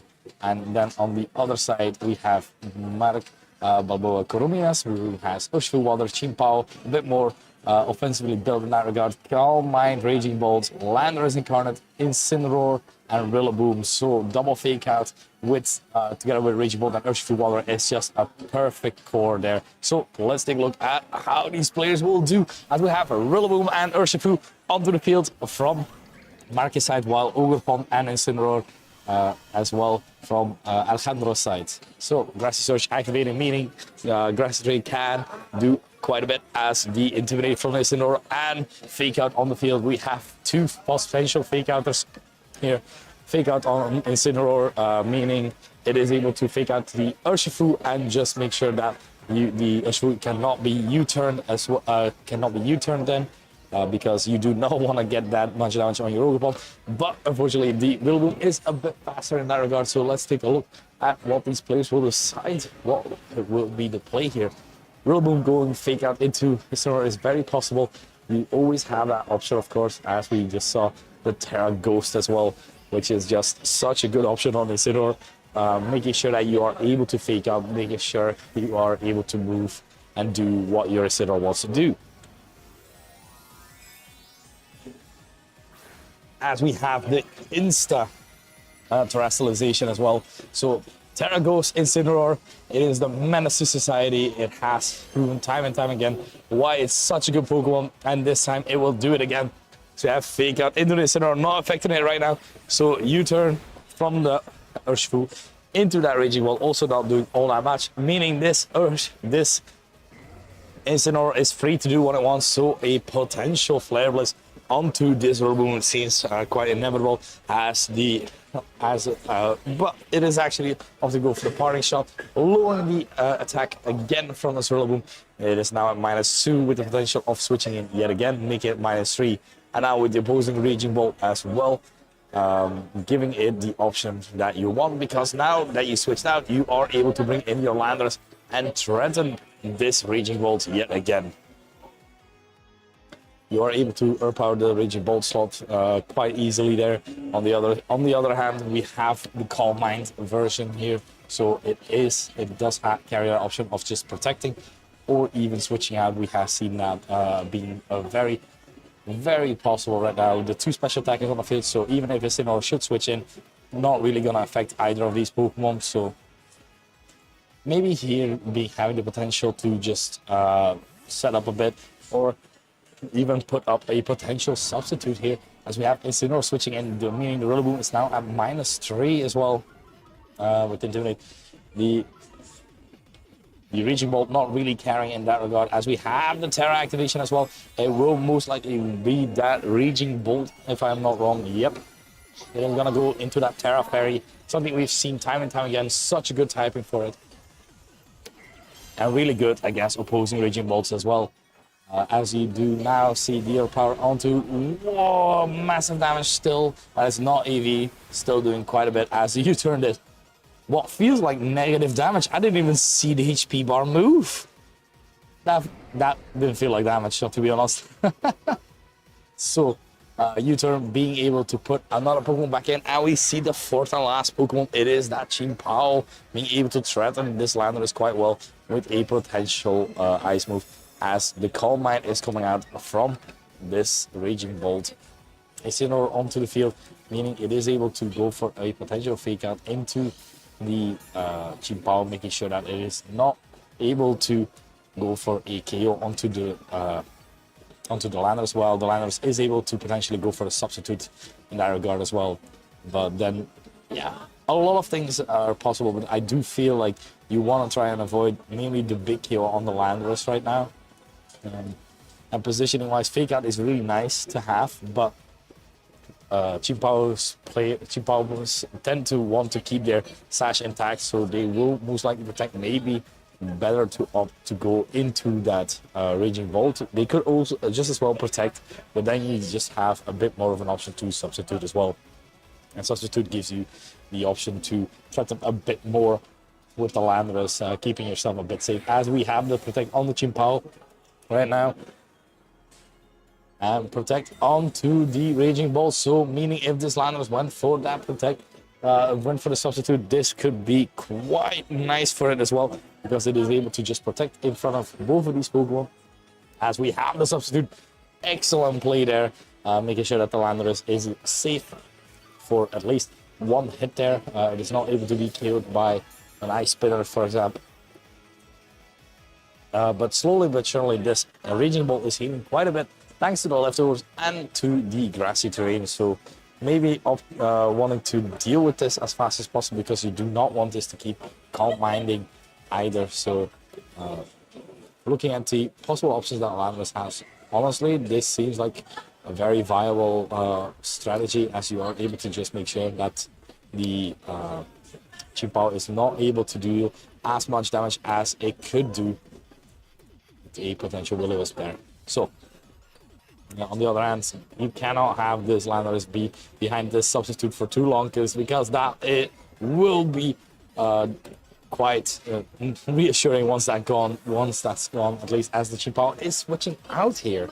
Going into Urshifu right now, so this is seemingly to be a very good play here onto the end, as we have a Sludge Bomb. It is super effective, it is Calm Mind boosted, but still quite a bit of damage here. No, it is a Dragon Pulse, but into the Incineroar slot, a +1, a critical hit, not enough for to take down the Incineroar. Incineroar being able to heal itself thanks to its Citrus Berry and a bit of grassy terrain as well. Let's take a look at what this Incineroar is doing. It is going for the Will-O-Wisp, and it does manage to connect, meaning this Urshifu is now burnt. This is one of the few ways you can actually cripple the Urshifu. You can still intimidate for close combat, you can still intimidate for the Aqua Jet, but Surging Strikes is always critting. That's why a good old burn can always help you there in that regard, and this is seemingly to be a very good burn right now.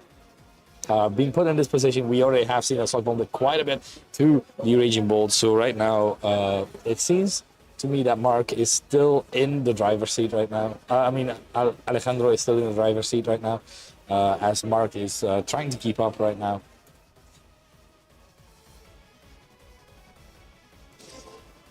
So having to decide what to do, because you already have the Raging Bolt terrestrialized to go and do a lot of damage to the Urshifu. Going for the Surging Strikes. Let's see how many it needs to break. And substitute took damage 1, and you need 2.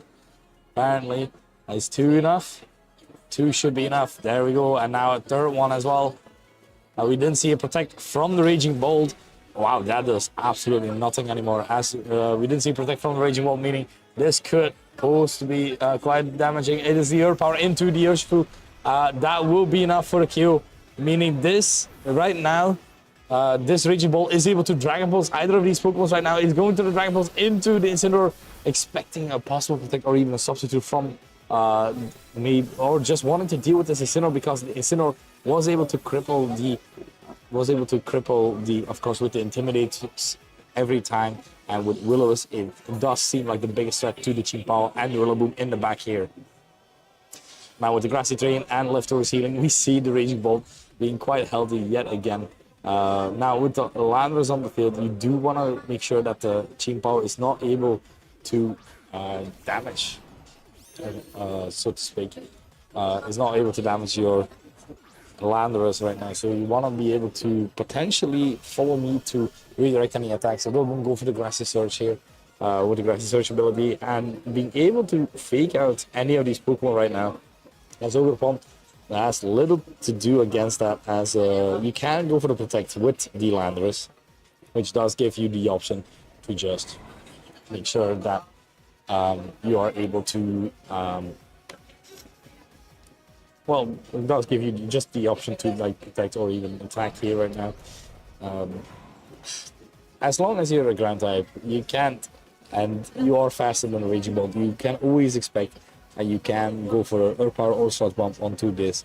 We have a Protect of coming out, so let's take a look at what will happen in this turn. We have a Follow Me from Ogerpon. No fake out, meaning right now this Ogerpon is being hit by a lot of things. Sludge Bomb into the Rillaboom doing over 50%, quite a bit of damage. Or U-turn into the Ogerpon, decent amount of damage, barely missing out on 50% of the damage. Meaning now the Chimpao can switch in as well.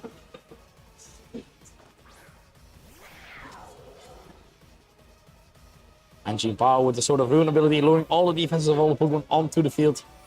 Meaning right now, this Chimpao can definitely deal quite a bit of damage. Could go for a potential, Icy Crash KOing the Ogerpon, but then the Landorus is free to do what it wants. So you have to try and position yourself well to KO whatever's in the back, because you know already that in the back for Alejandro, there's still that Raging Bolt being able to still Thunderclap any of the Pokemon on the field, being able to resist the Rillaboom as well. So it's actually quite surprising how long this Raging Bolt from Mark has been on this field, being able to come out and just stay there for the longest time, as we have Follow Me from the Ogerpon coming out, as Icy Crash coming out, but it seems to miss, unfortunately, meaning this Sludge Bomb will be able to KO this Raging Ball right now. And the miss especially is quite unfortunate, because you did want to hit that there to KO the potential.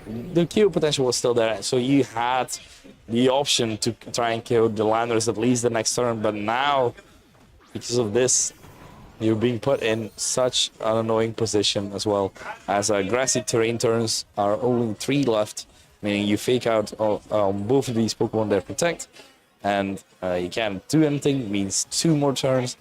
Ogerpon can Follow Me yet again, make sure that these Pokemon cannot move. We have the Spiky Shield coming out, so it is just a bit of a few slower turns here, trying to gauge what your opponent wants to do, as we had a fake out from Rillaboom exactly into the Landorus slot, as Chimpao of course going for that Ice Crash in, trying to KO that Ogerpon at least.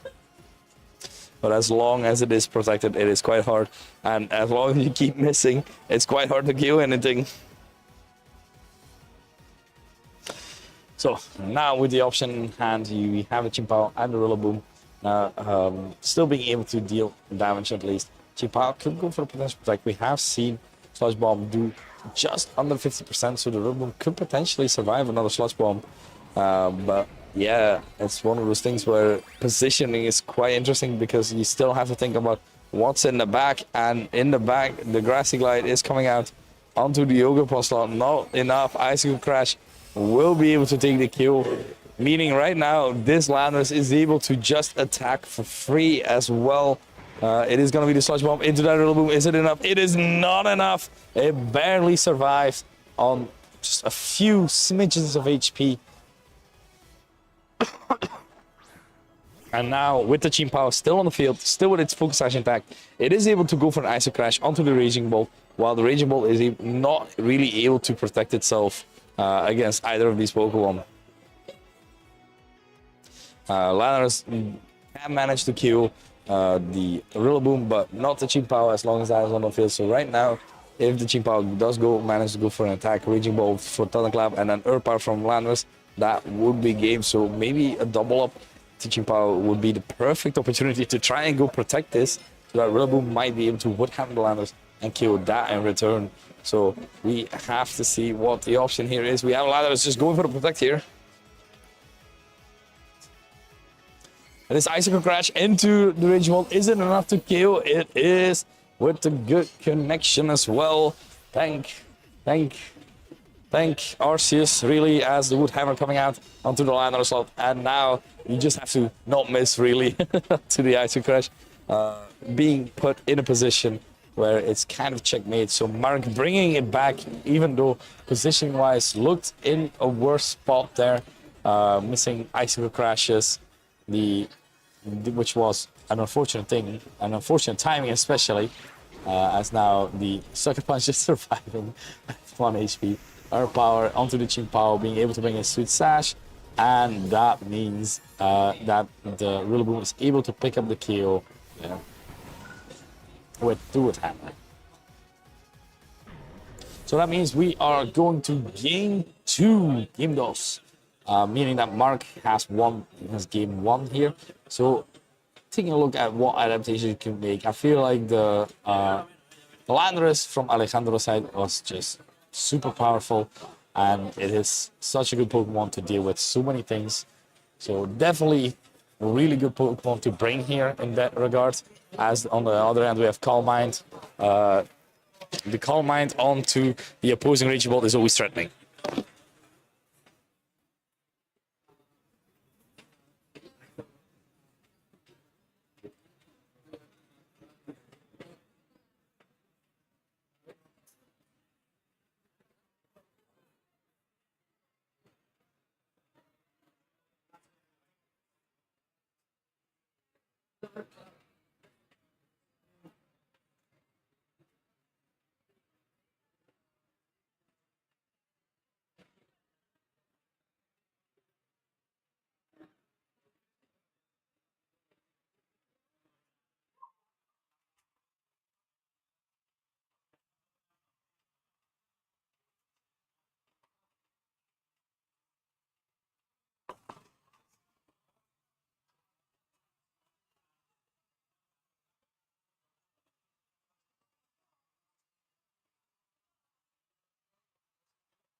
Apologies, I had to do something real quick.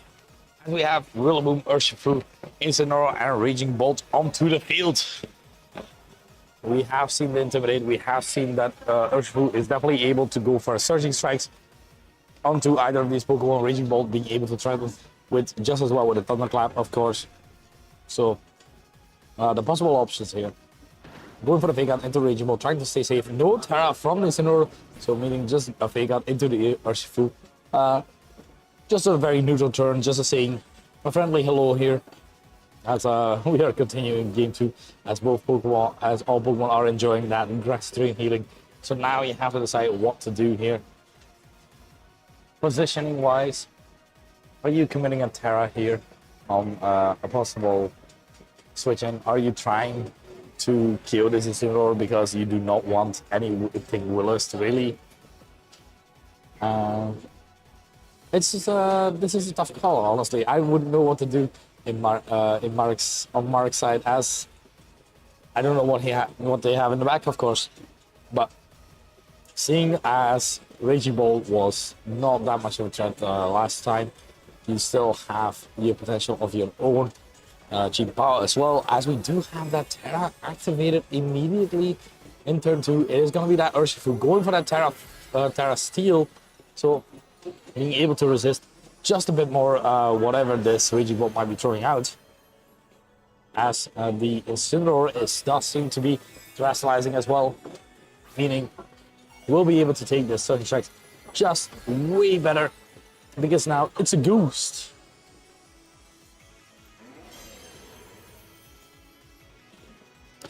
And the U-turn just doing a bit of chip there onto this in order trying to position themselves well. We haven't seen a Thunderclap, meaning this Raging Ball is going for something else, so Mark has to keep that in mind as well right now.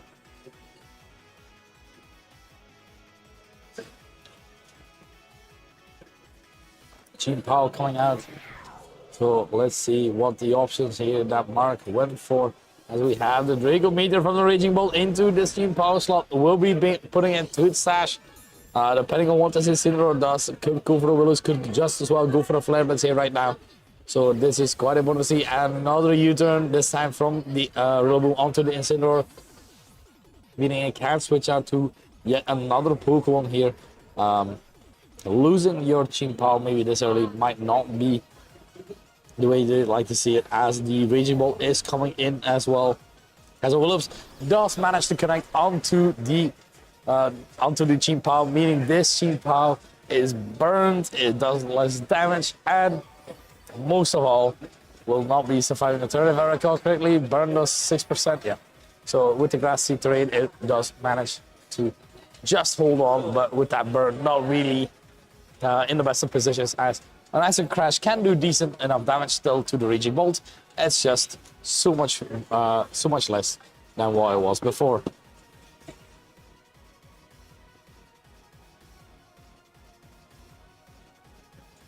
Acid Crash coming out, unfortunately missing.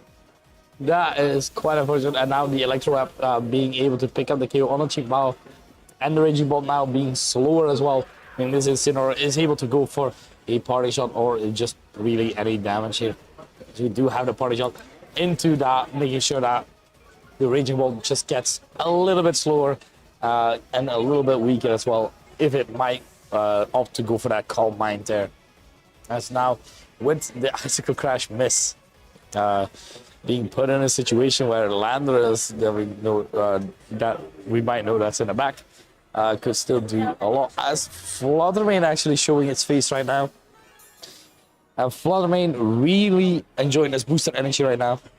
Enjoying the absence as well from, of course, the Cheap Power not being able to be hurt all that much by it, as the Calm Mind from the Raging Bolt does seem to be a very wise call, trying to make sure that this Raging Bolt is able to position itself so that it could go for a potential sweep on its own.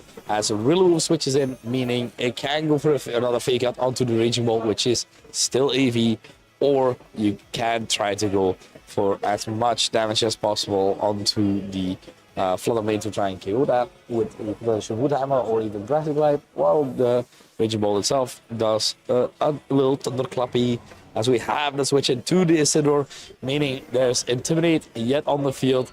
Rillaboom will do just a bit less now as well. As the Moonblast going into the Raging Ball, doing over 50% Wood Hammer into the Incineroar, and quite a bit, but not enough just yet. As the Incineroar is taking his time to enjoy his healthy snack, the Citrus Berry, and some grass to heal itself a bit. As Raging Ball is now able to go for the Dragon Pulse into the Incineroar slot, and does not manage to get skill despite the critical hit. That is quite wow. I honestly did not expect that to not KO. I fully expected that to KO. Raging Ball healing quite a bit thanks to the grassy terrain, instead of now being able to threaten yet again thanks to a fake out there, as Fluttermane is just able to freely go for any move it wants to. Rillaboom is still able to threaten at least with a Grassy Glide or a Wood Hammer on either of these Pokemon, as we have the Ice Whip from Fluttermane coming out, trying to lower the speed from both of these Pokemon. This Raging Bolt is already at -2 speed, so the slowest Raging Bolt ever, as a party shot from the Incineroar onto the Rillaboom, meaning this Rillaboom is still going to be able to do something at least, as another Pokemon is being switched in. We have seen the Raging Bolt before, so is this just coming in yet again? It is the Raging Bolt. So it is the Wood Hammer into the Fluttermane right now. We haven't seen Thunderclaps, meaning this is going to be yet again another Dragon Pulse? No, it is the Calm Mind, trying to make sure it is able to keep itself healthy as much as possible as well. A very wise choice in that regard. Just making sure that it is just sticking around. And now +2 defense, Flutter Mane and Raging Bolt do less and less damage as well. Being able to heal attacks and leftovers and the grassy terrain. Grass is disappearing, unfortunately, but you still have your Rillaboom a lot. Well, it's still not KO'd, so you still have the option to bring that back in, put up the grassy terrain, heal a bit more.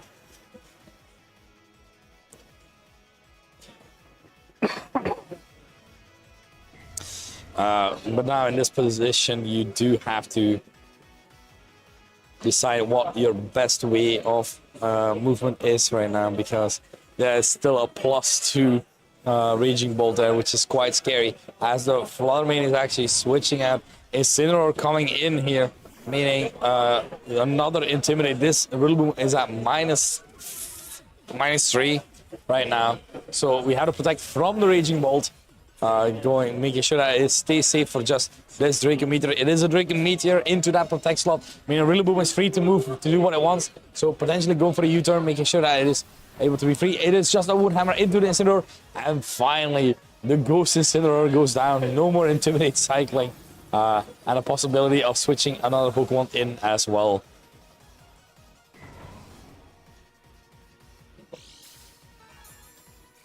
The Raging Ball just being able to heal just a bit more. And you still have that Terra option as well, going for that Terra Fairy. Unfortunately, there's still a Landorus on the field as well, which is not one of the things you'd like to see.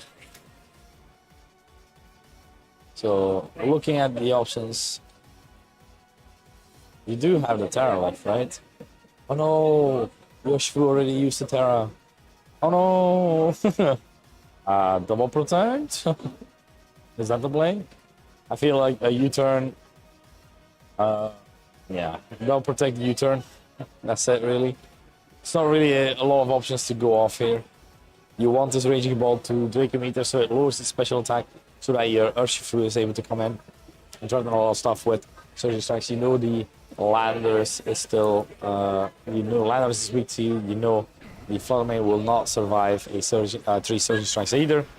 So let's take a look. It is the Earth Power, and that is not enough to KO just yet. We have the Draco Meteor. That will finish off the. That will finish it off, unfortunately.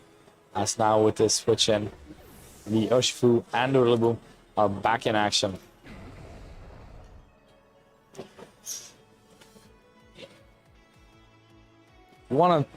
This is still a tough position. The Rillaboom really needs to put in a lot of effort, while the Urshifu does as well. So you want to potentially fake out this Raging Bolt and just keep attacking the Urshifu as much as possible. The unfortunate thing is this Raging Bolt is at full HP and it is resisting both of the opponent's stabs, really. Well, unless close combat, of course. Honestly, do close combat here? That'd be kind of fire.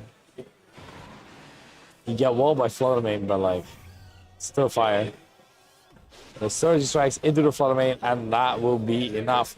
We don't see a fake out, meaning this Electro will be able to hit the Urshifu, meaning it will be faster than the Landorus as well, which means the Landorus will be faster than the Urshifu if it manages to connect, and it is connecting. So two Pokemon lower in speed right now. Rillaboom even slow. As we have the Wood Hammer into the Raging Bolt, not doing all that much, but decent enough damage, as now the Landorus can come in and safely pick up a KO on either of these Pokemon, really.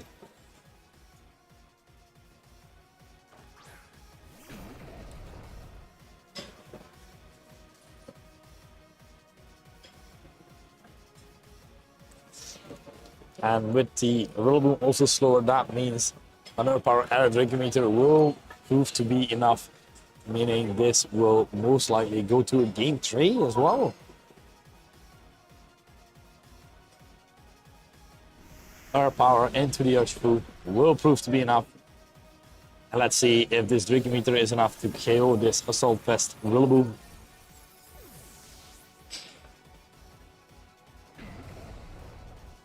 Or you could miss. Oh no, never mind. We do manage to connect it. Not doing all that much since it was already at -2, so -4. Not really the greatest. Another Wood Hammer. Seeing that it does at least like 50%, 2 Wood Hammers does 50%, so that is good information to bring with you for the next game.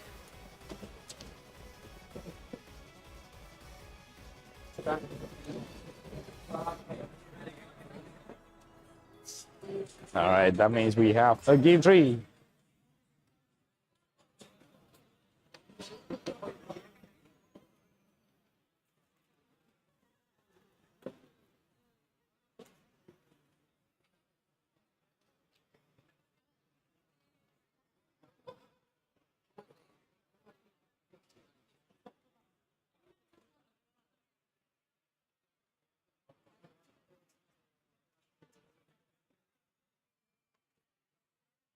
Okay.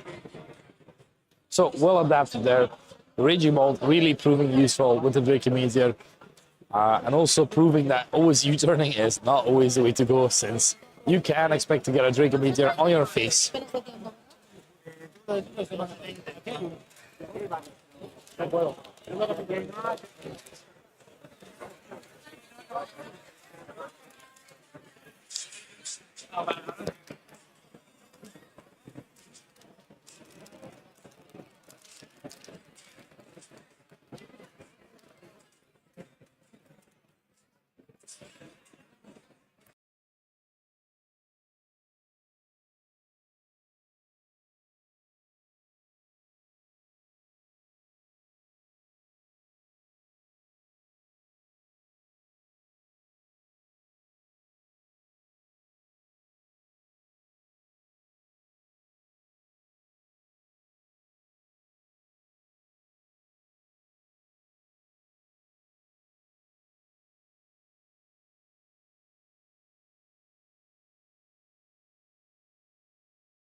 All right, after a coughing fit, I am back.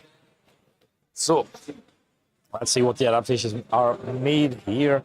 Raging Bolt is proving how powerful it is as a Pokemon time and time again. So, let's take a look. It is the Rillaboom and the Urshifu lead from Mark, while Raging Bolt and Incineroar, this Terraghost Incineroar, just showcasing time and time again just how powerful it's been.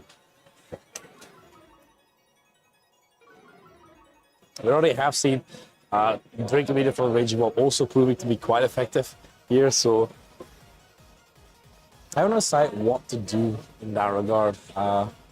It's just Terraghost Incineroar is just the bane of many offensive players' existence, because all your physical Pokemon just get burned every time by Will-O-Wisp.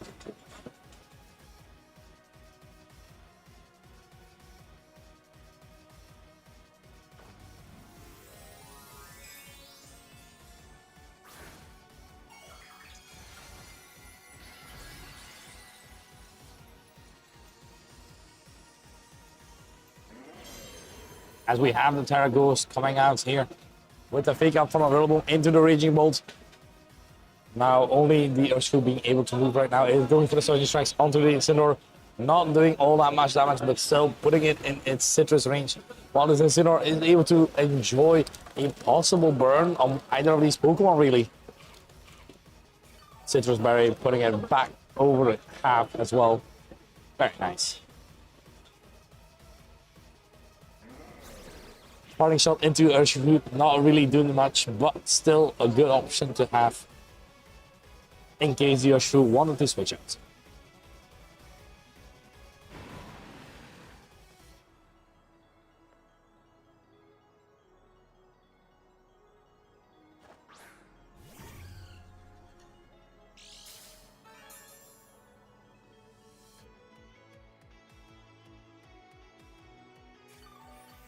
Floodman coming in with the boosted energy and being able to threaten at least the Urshifu there with its typing. As on the other hand, you still have the Rillaboom being able to Wood Hammer the Floodman slot. So might be able to come in yet again, being able to intimidate. So hard call to make here. I feel like just U-turning with the Rillaboom is rather safe, as is switching out to Urshifu. We have Fluttermane just switching out here, going back into that Incineroar, intimidating yet again on both sides here. Rillaboom now being at -2. Urshifu is at -3. Rillaboom being hard switched instead. Instead of U-turning there, then we have Chimpao coming in here, meaning if this Urshifu is able to go for its attacks here, it is able to make sure that this Incineroar will threaten it no more. We have the Terra Steel coming out as well onto the Urshifu right now. And this Surging Strikes is bound to hurt. Definitely now with Incineroar onto the field, with the Chimpao on the field as well. So, uno. Yeah, that's 1, 2, and it's 3. Is it gonna be enough? It's looking like it is enough, and Incineroar out is a good thing because that means no more threatening of burns here. The Raging Bolt is still on the field, is able to go for a potential Electro Wrap here, lowering the Pokemon speed here, or even going for a possible Draco Meteor. We have the Electro Wrap, just breaking the sash on cheap power is always good, and doing decent damage to the Urshifu as well. Lowering the speed as well, making sure that Fluttermane is now faster again than the Urshifu, and it's faster 100% than the cheap power as well.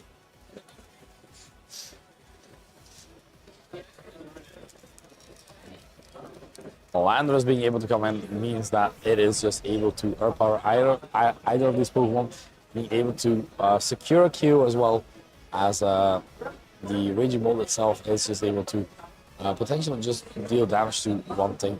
This is a tough call to make, or you see into the Urshifu expecting not to be KO'd there by the overpower for some reason, or you switch out to, for example, your Rillaboom, and you are safe for one turn, but that's it, because Landorus is then able to just go for yet another Sludge Bomb. You don't want Landorus behind the sub either, so really the options are dwindling here for Mark, so having to really decide what to do here, as we have the switch out from Urshifu into that Rillaboom.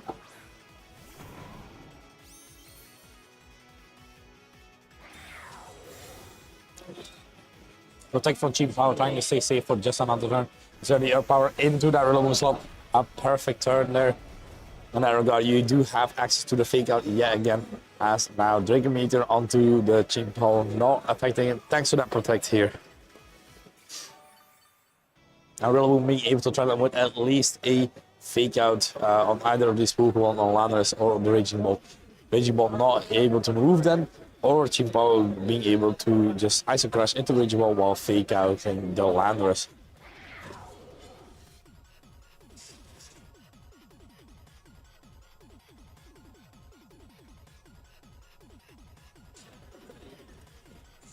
So immediately locked there by Alejandro, thinking they know the play here. So let's take a look what it is. It is a fake out in the ladder, so there's this Isoka Crash into the Raging Bolt as well. It is Isoka Crash into the Raging Bolt, and this one we saw it kill previously. It is not enough this time. It'll survive with 10 HP, being able to Draco into this Chimpao, and it is gone. This is a very good option here to just get rid of that at least. As now with the Grass Chain, you're able to eat just a bit, as you are able to Thunderclap yet again. Either anything was coming in, you really want to Thunderclap the Urshifu that's coming in, possibly, or even Sucker Punch. This is not a bad option at all.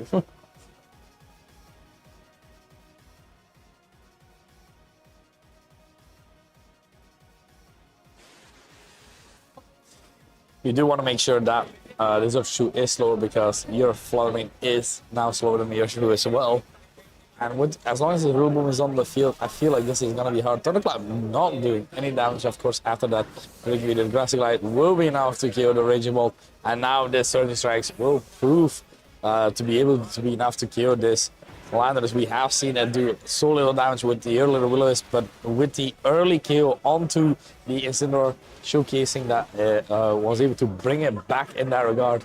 Mark really playing phenomenally right now, as only the Fluttermane is back here in the back versus three possible Pokemon. We know Rillaboom, we know Urshifu, we do not know the third Pokemon. And I've seen Funmain do a lot of things, but I've not seen him win against all of this, just yet.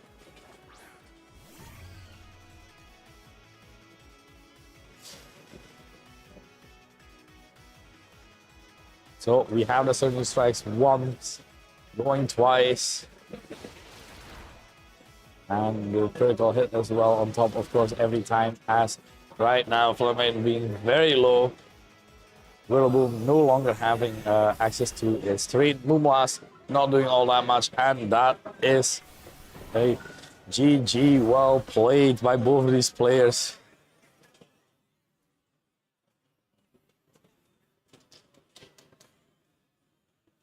Very well played there.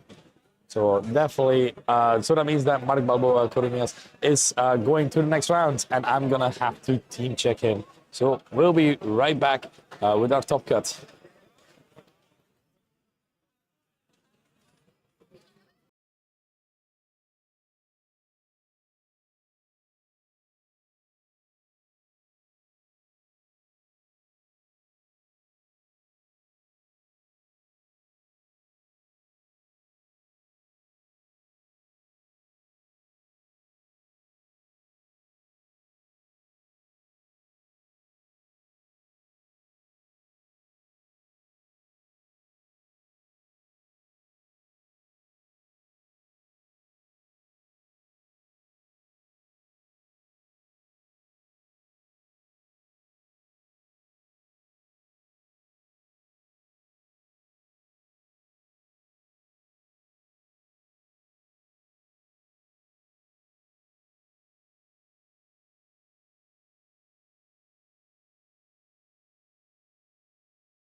to take out that kill and succeeding as well.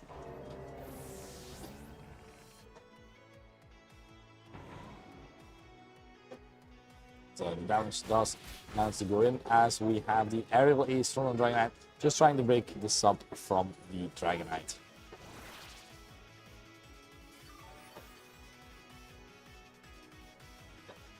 So sub gone on the Rillaboom is always a good choice there. The Dragonite being in the position, as well as is the Ching Power, which is able to threaten both of these Pokemon with a nice strong ice type move as well.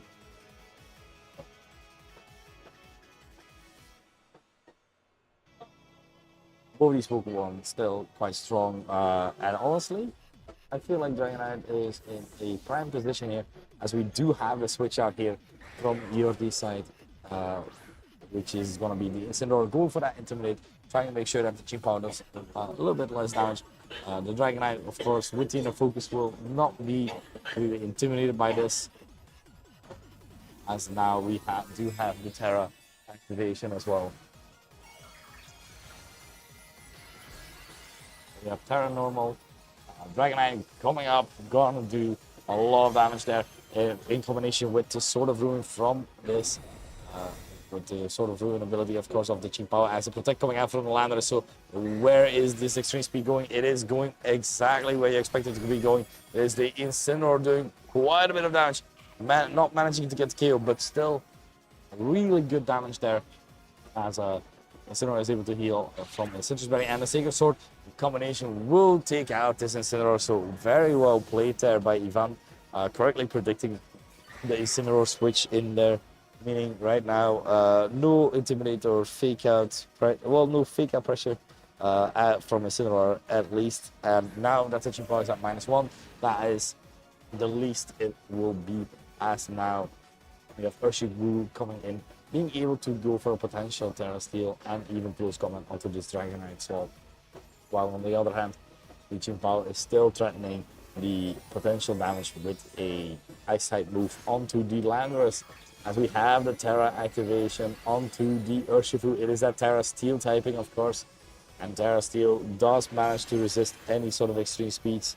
So let's see what they went for. It is the extreme speed exactly coming out. It is into that Urshifu, not doing all that much, about not even 30%, and the Sucker Punch as well. Not gonna be enough, as the close combat will be enough to take out this Dragonite right now. Yordi seems to be quite elated with this, as this does give ample opportunity to Urshifu to really start swinging, really. Now with the Landorus being able to Earth Power, putting the Ching Power on its Focus Sash as well, lowering it time again and again. And then only Dondozo in the back right now. Not really the last Pokemon you want to have, especially when you know there's still a Rillaboom in the back there as well. Dondozo coming in and not really being able to protect here. So you are forced to Sucker Punch and hoping to KO, but Landorus can focus down onto the Ching Power, making sure that the Rillaboom will be able to come in and KO the Dondozo as well. That is a good KO there from Yordi, dropping its own stats, but in this position it doesn't seem like a very bad option, as the Earth Power does quite a bit to the Dondozo, but not enough to bring out that big kill, as the Wave Crash will kill into the Landorus right now. Last Pokemon that is able to come in is of course that Rillaboom, being able to provide ample support and being able to just hit this Dondozo for really big damage.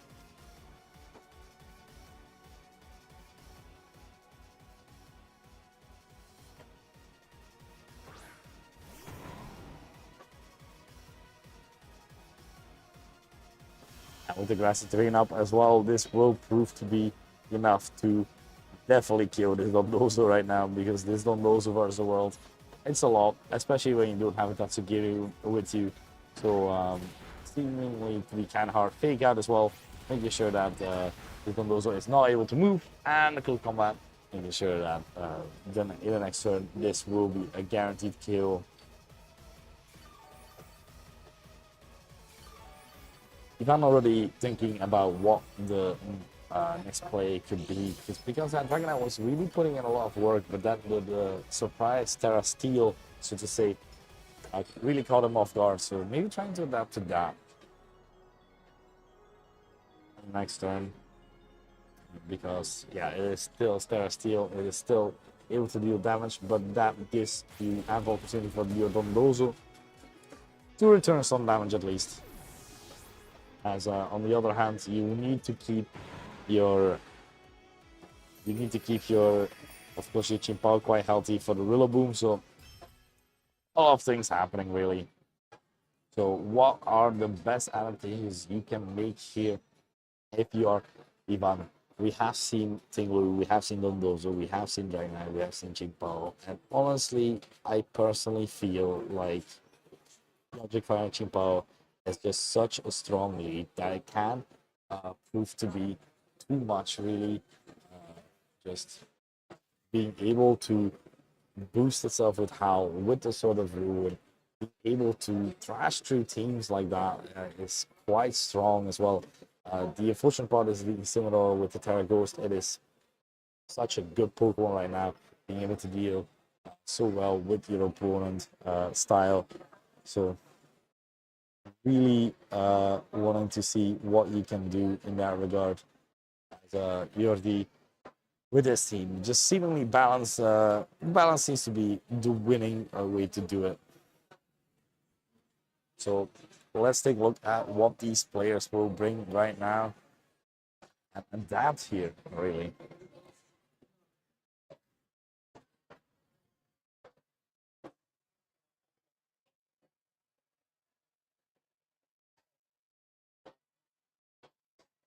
Double fake out support, just mainly the physical Pokemon being able to power through Ivan's team. So showcasing here, we have Chimpao, Dragonite. This is a lead as old as time, as we have Rillaboom plus the Urshifu. Rillaboom being able to force Chimpao to protect here, and then Rillaboom being able to break through with any potential attack here as well. Does seem like a rather good combination, really. This, of course, this Urshifu does have that Terra Blast as well. No Ice Spinner, so nothing really to deal a lot of damage to the Dragonite, but still providing to do quite a bit, as you are just still an Urshifu being able to go through Protect here. So we have the switch out from the Chimpao itself. Going to the next Pokemon here, being that Tinglu. If it's a close combat incoming, it's not going to take this quite well, as we have the fake out into that Tinglu.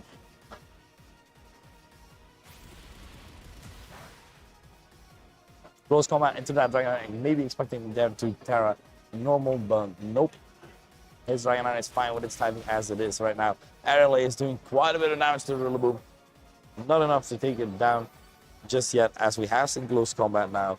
The Tinglu does have the possibility to now go for its own Terra, trying to make sure that it is able to just resist anything that's really coming its way.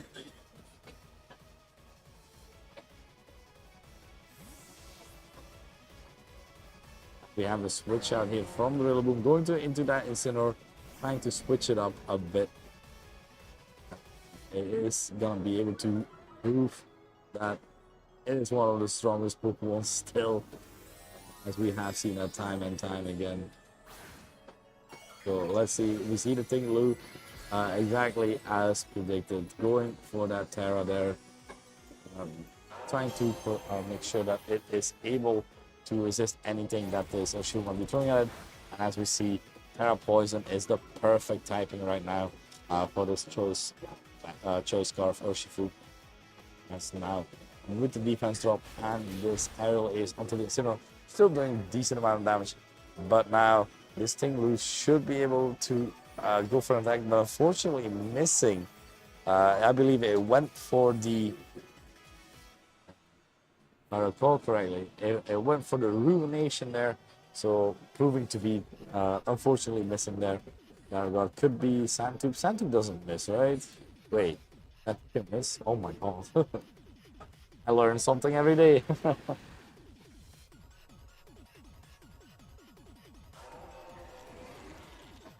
So now having to choose the moves here of your choice, the Yoshu is able to switch out now, going back into that Rillaboom, going for that core of just with the fake out and trying to prevent your opponent from playing any games as long as you can fake out.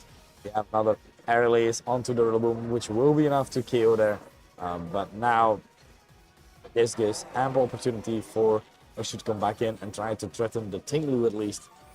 But on the other hand, the Dragonite with its typing, really not complaining here right now, not really needing Terra Normal.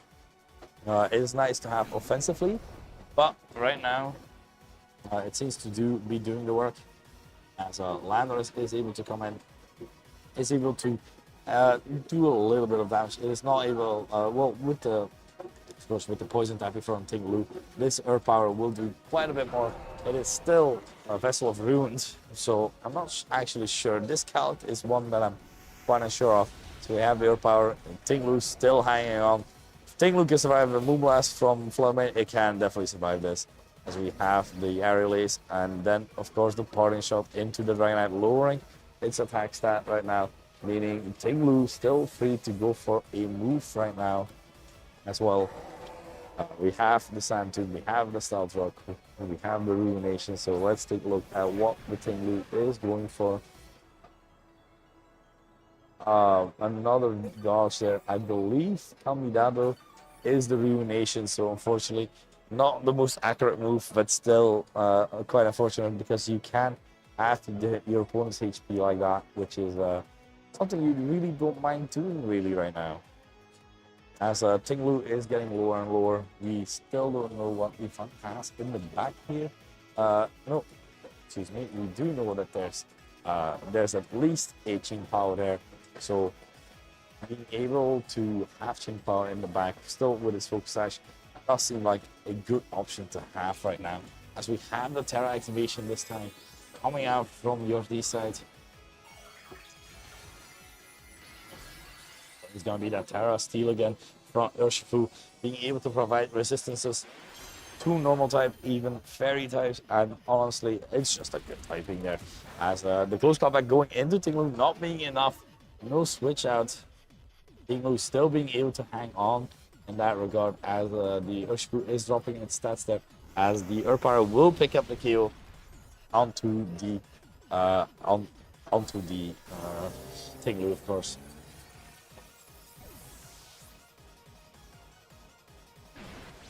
You have the stopping time from the Dragonite going into the Urshifu. It is not enough just yet.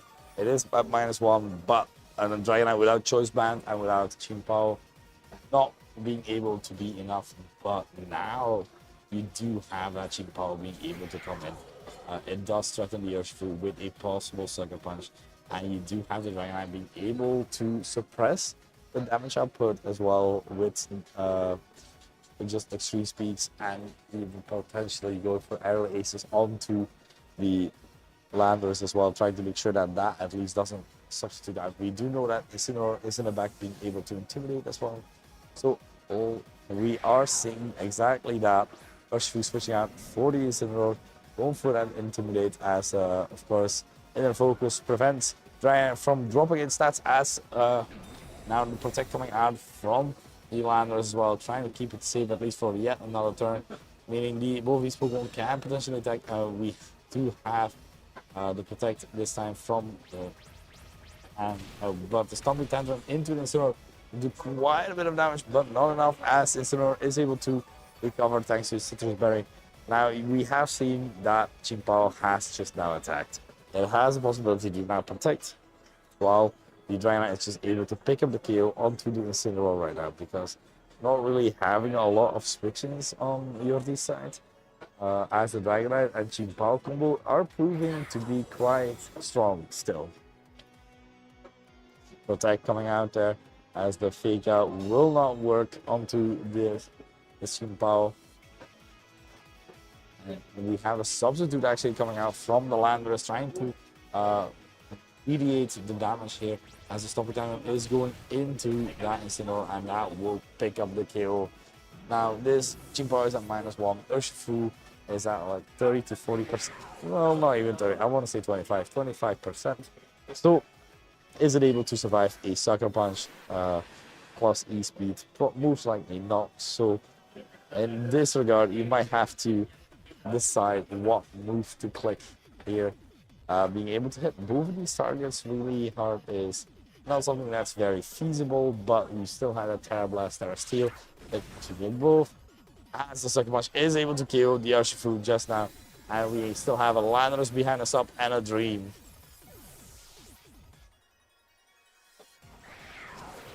So Sludge Bomb is coming out into that Dragonite. Doing absolutely nothing. No need for Tinglu just yet, as Aerial Ace will break this up. And now it's Landorus versus Chimpa Dragonite.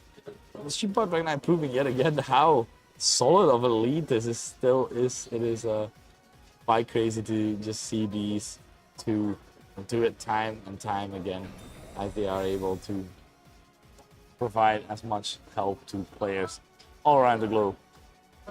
We have the extreme speed from Dragonite incoming. Of course, the Ice Spinner as well, trying to KO the Landorus. No more Terra option as well, so this does seem rather fine to just keep clicking this. We have the extreme speed. It is not proving to be enough onto the Landorus, as the Ice Spinner will take the kill, meaning we are ready for a game 3.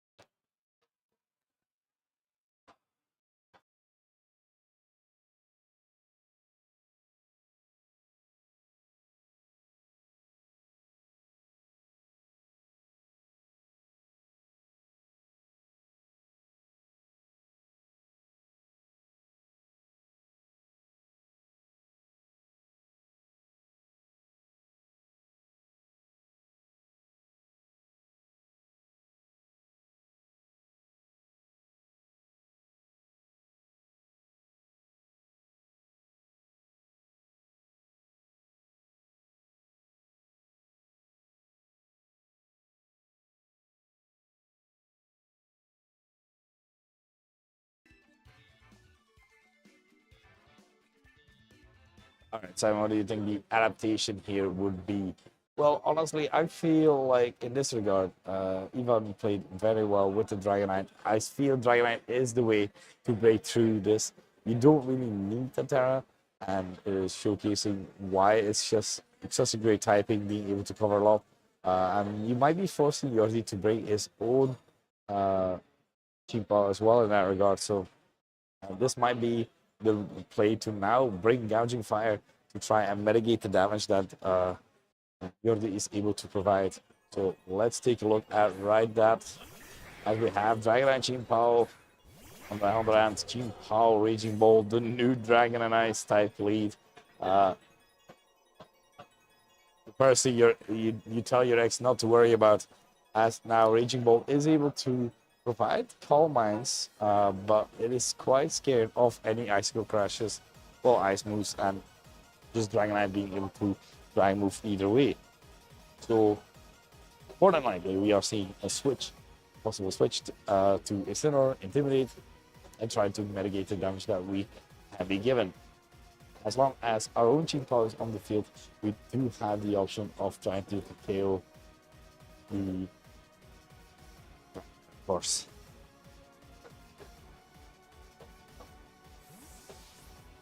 We do have the switch up from the Chimpa, actually go into the Rillaboom. No ice type move will be collecting that slot, I'm pretty sure of it. And putting up the grassy terrain here as well. And we have Dragonite switching out just as well, meaning it is just Chimpa plus this Rolling Bolt. As now we have the Tinglu coming in, trying to mitigate the damage here as well. Protect from the Raging Bolt, meaning only the Chimpa is able to attack, as it is a Sacred Sword into the Rillaboom. Decent enough damage there.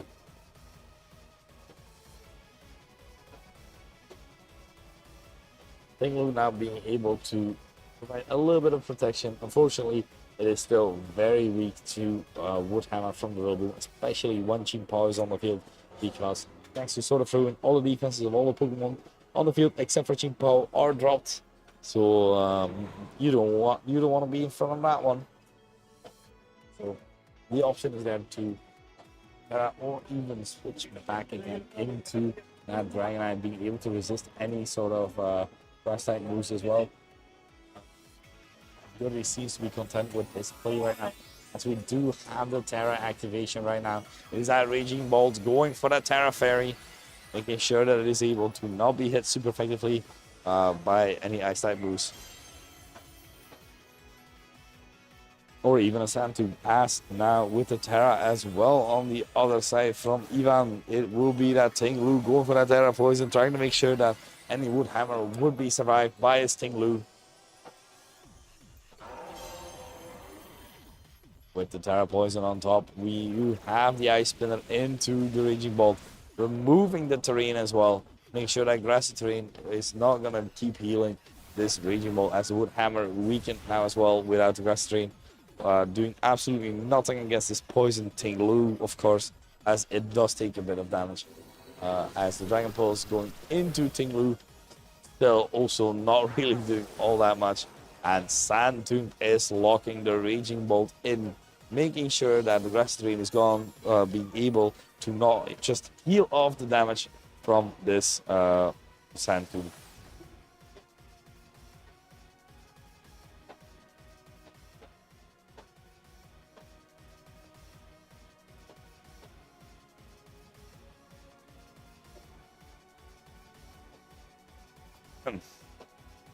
Okay, being put in this situation where you have to kind of calm mind or like start dealing damage with your own Raging Bolt right now is kind of annoying. As Incineroar is able to switch in, is able to intimidate both of these targets, as Protect is coming out from the Raging Bolt, trying to stay safe for just another turn. As we have Ice Spinner into that Incineroar swamp, not doing all that much, especially not after that Intimidate. And we have the Body Press onto Incineroar, doing massive amount of damage to put it right there in berry range as well. Incineroar is now able to threaten at least with a Fake Out on either of these Pokemon, breaking potential Sash, or even making sure Tinglu is just not able to attack for at least one turn.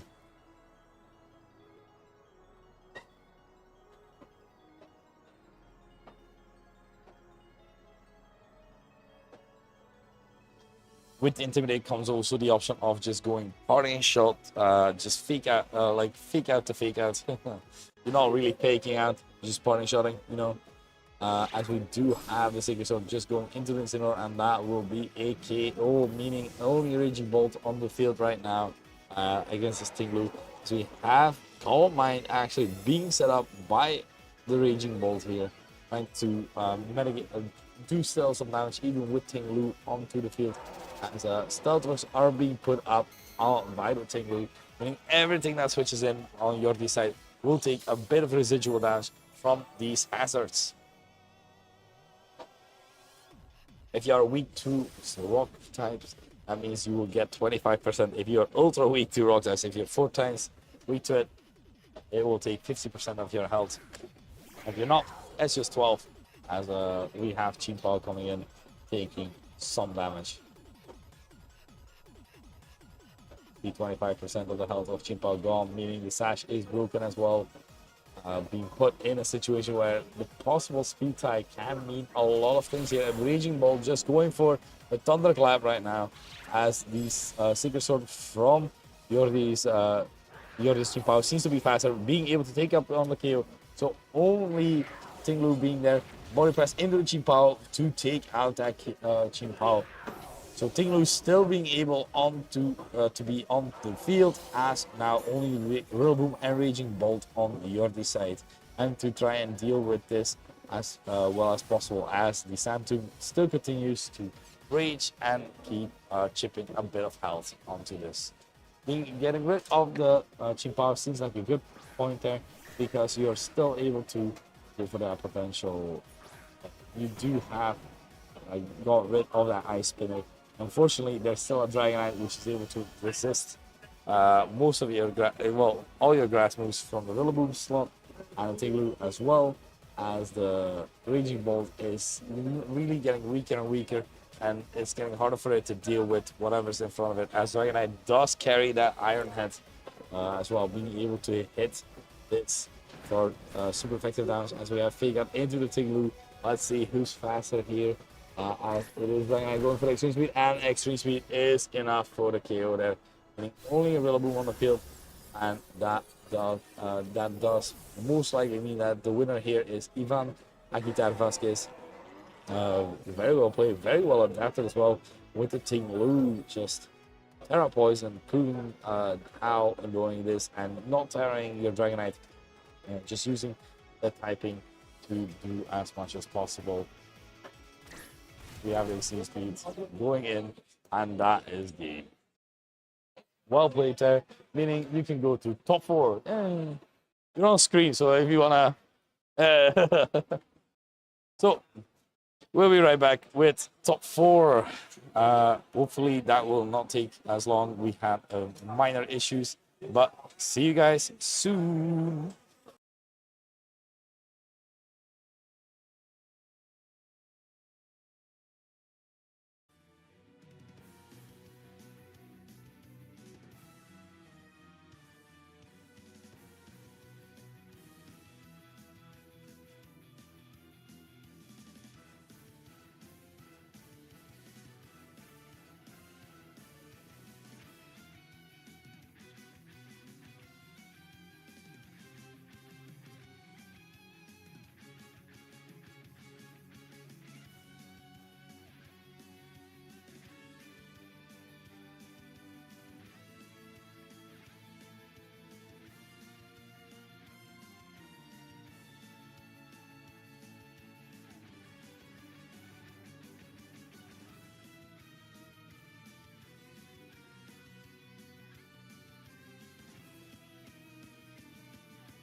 Hello, ladies and gentlemen. We are back here at this. We are now at the top 4, actually. So very much looking forward to this. Well, the end of the tournament, I guess. On one hand, we have Julian Pinedo Fernandez, another Mark Balboa, Goro Minas, which both players we have featured on stream before. So looking very much forward to seeing what they will be bringing as well to this game. Let's take a close look at their teams. We have Uberpon on Julian Pinedo's side. We have Uberpon Wellspring, Golden Glow, Incineroar, Tornadus Incarnate, Landorus Incarnate, and Baxcalibur. We have seen that this Tornadus and Landorus combo is quite strong, as you are able to put it during that and just sand steer, storm through the opposing teams there with the tailwind support as well, giving Golden Glow the ample opportunity to try and sweep after setting up a nasty plot. And Baxcalibur is just such a good Pokemon, my honest opinion.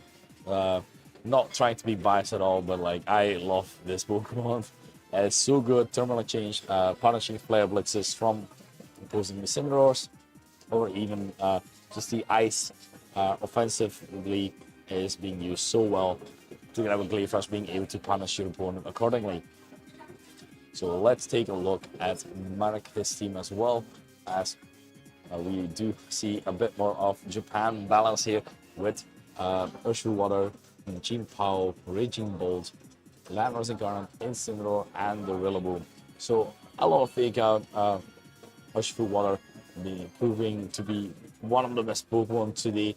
It has seen it has resurfaced, even though we have very much seen how much Urshifu Water has been exploited and absolutely walloped by things like the Raging Ball, which is also at an all-time high popularity. So it is quite interesting to see this here right now, as we have the Urshifu and the Rillaboom lead. On the other hand, we have the Incineroar and the Tornadus lead. Grass Search activating, just making sure that you are able to click those priority Grassy Glides. Peek Out is on the board as an option as well. We do know that the Tornadus itself is Rocky Helmet and not Cover Cloak, so it is still being able to be faked out, but it does have the option to really punish Urshifu players trying to go for exactly that. As we have a fake out just into that Incineroar.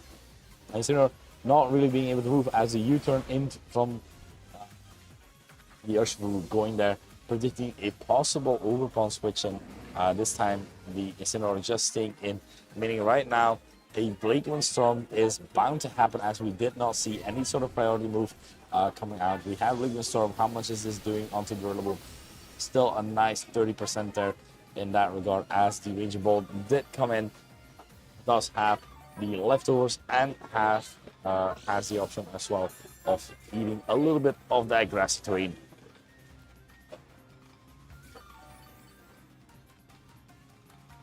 It does struggle with a possible Calm Mind right now, which is not something you really want to see in front of you.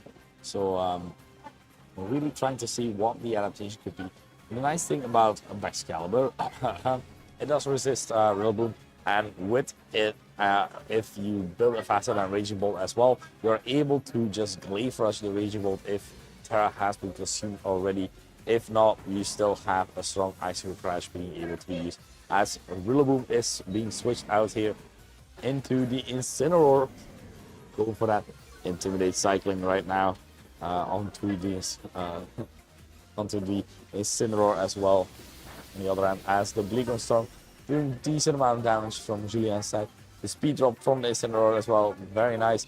As a Calm Mind from this Raging Bolt is beginning to set up. So this Raging Bolt is ready to just keep setting up and try and win like this. As the parting shot, it does go into Raging Bolt, putting it back at neutral, but it still has a +1 special defense right now.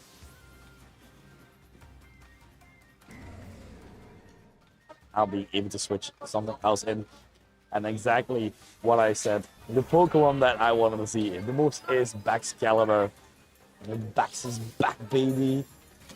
Being able to try it with Ice Crash, or even potentially Glaive Rushes here onto the, well, Raging Bolt really Raging Bolt is able to go for a protect, but Excalibur is able to follow suit in that regard.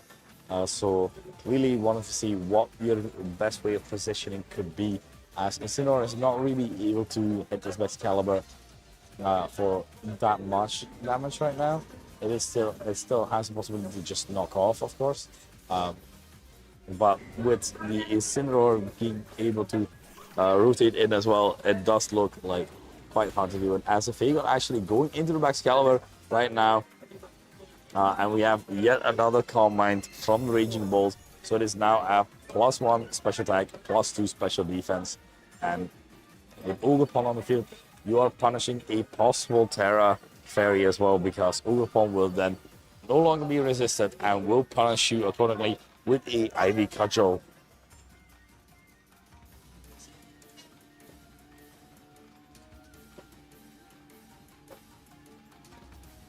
In this position, I feel like Excalibur is still fine to just go for an Ice Crash to Raging Bolt. You can be intimidated, you can't be faked out at this moment. It's just the Incineroar is most likely going to switch out to potentially another Pokemon to fake out again and protect and then keep the cycle going, as the Rillaboom is exactly coming in right now, being able to potentially fake out the next turn as well, as we have the Terra activation as well, proving that this Excalibur is no pushover, as it is going into that Terra Poison typing right now, making sure that even the most of the graspings of the Rillaboom will not be affected. Protect coming out from the Raging Balls. It is, however, now able to go for a potential clap, as the Ivy Culture from the Rillaboom not doing all that much, but Ice Crash into the Rillaboom will be enough, and you're through the core, you're breaking it bit by bit. So very well done there. You have to break through, and Excalibur is exactly the Pokemon to do that. Now with Urshifu coming in, we already know that it is Choice Scarf. It can't really be forced to go for Surging Strikes, as the opponent will be able to redirect that. On the other hand, a Close Combat plus another attack from the Raging Bolt could prove too much for the Ogerpon. So you have to see what your position could be like. You could just as well protect with the Excalibur or switch it out, as Tornadus is coming in here with its Rocky Helmet as well. So if there's a Surging Strikes incoming, this will hurt quite a bit, because every hit will be Rocky Helmet damage. Terra Fairy this time around from the, of course, from the Raging Bolt right now, being able to try and do as much damage as possible as well. As we have just the U-turn actually from the Urshifu, being able to do quite a bit of damage to the Ogerpon and switching out into the Incineroar, being able to intimidate, making sure that the Ogerpon, even if it does go for an attack, does not happen to do that much damage, but into the Incineroar with quite a bit of damage. Not a KO. Dragon Pulse into the Tornado slot. Tornado's hanging on just nicely, as right now you are still able to just grassy terrain is gone, so the residual healing from this Raging Bolt is gone. If you're able to break through the team before Raging Bolt is done, and you are able to deal with like 4 of your Pokemon with this Raging Bolt, I feel like you're in a fine position then. So right now, this seems like where you have to keep your Ogerpon healthy to get your Excalibur back in and try and deal as much damage as you can to this Raging Bolt, as Incineroar is just switching out yet again. If this is a Horn Leech into that slot, this could be quite devastating, because there is of course super effective. There's Spiky Shield from the Ogerpon, not wanting to risk it right now, and Thunderclap coming out but not working either way. So Bleak Wind Storm, let's see if this is able to hit the Urshifu. Unfortunately, a dodge on the Urshifu, which would have been a great play to say the least, because the Urshifu would have had possibly been KO'd, depending on the sets of course, but more than likely having damage on it is also quite important to have, as now being put in a situation where, yeah, Raging Ball is still a +1, being able to try and punish you. Tailwind actually making sure that the Ultimate is faster than the Urshifu right now. Horn Leech coming out, no Thunderclap, doing about 60%, being able to heal quite a bit. Urshifu still being able to go for an attack. It is the Surging Strikes into the Ogre Palm there, making sure that it's actually a full health. Dragon Pulse at +1. It is still able to take as well. So right now, Ogre Palm not really complaining. Urshifu being locked inside a move. It does not really want to be in, as hitting the Tornadoes or even hitting the Ogre Palm does seem to be quite annoying to do.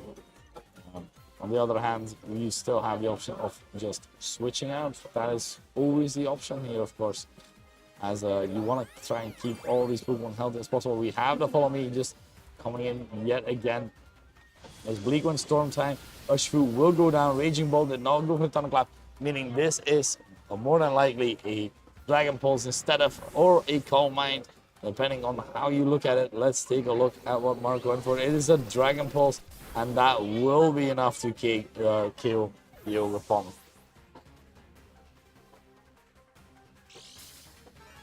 So at -1, no, it is still a +1, the Raging Bolt, and you still have to deal with it. You do happen to have one of the best Pokemon to negate damage a bit. It is Incineroar, of course, in Tailwind as well, being able to just Parting Shot and be faster than the Raging Bolt, but then you're risking yourself being hit by a Dragon Pulse on whatever you switch in. Incineroar, both Intimidate, both Fake Out possibilities here, as you can just go for Fake Out until the Raging Bolt and just go for a Bleak Wind Storm, hopefully KO the Incineroar as well, which is more than likely possible, really. So not really the worst of options, as we have the Fake Out into the Raging Bolt, do quite a bit of damage. That is a critical hit, I was about to say. That did too much. Bleak Wind Storm, Raging Bolt avoids, not Incineroar though, and Incineroar does manage to go down. And that means it is Raging Bolt against 3 Pokemon still. And Raging Bolt now has to pick its targets very carefully. It is able to just Dragon Pulse everything as well. But as long as you are able to make sure it doesn't do as much damage, honestly, you should be fine, right? You should be fine. Raging Bolt could potentially go just the Calm Mind round, where you are just calm minding and just minding your own, calm minding your business. As a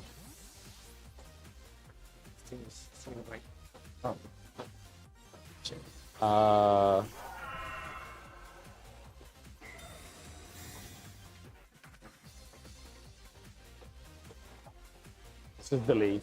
It's laggy, you know. As Raging Bolt is protecting itself from the Incineroar, meaning Excalibur got in for free.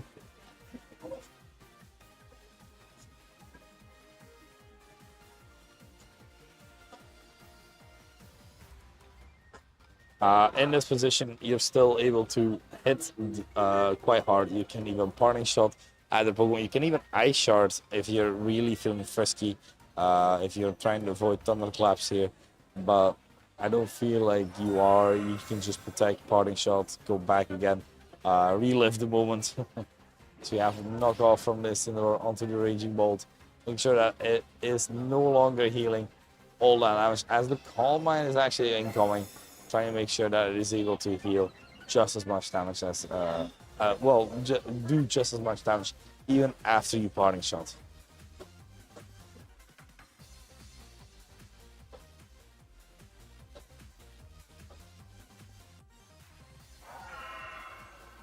So now you still against one Pokemon, but that one Pokemon is Chuck Norris, the Raging Bolts. Like, it is not easy to deal with this at all. So having to see the options here is getting harder and harder, of course, as you are Parting Shotting that. So let's see if the Incineroar slot got attacked here by this Raging Bolt right now. Because if this is a Dragon Pulse into that slot, it could prove to be too much damage. It is Dragon Pulse into the Tornado slot, which is absolutely fine, as Tornado was really not doing all that much damage. Now with Incineroar being able to come in, you can fake out again. You do have that option. You're keeping the Raging Bolt at least only a +1, but it's still quite a scary thing. Raging Bolt is able to protect yet again, which is the way to go for it. And now you're being put in a situation where you can protect with the Excalibur and just attack with the Incineroar, but yeah, you don't want to risk it. You don't want to risk the Raging Ball just attacking into that Incineroar slot right now.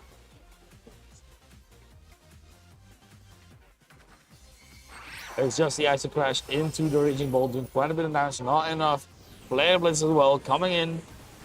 Oh, the critical hit is enough to take out the Raging Ball. Raging Ball was definitely able to possibly survive that and then maybe kill another Pokemon and then go for the Thunderclap. But unfortunately, this critical hit does prove too much and does give Julian the win for round 1.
All right, and we're back.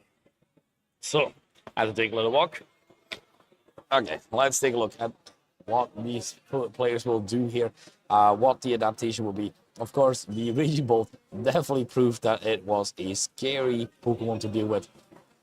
So let's take another look quickly at Marco's team, as the Raging Bolt did do a lot of effort there, was able to provide a lot of support there, but being threatened a lot by things like Excalibur and stuff.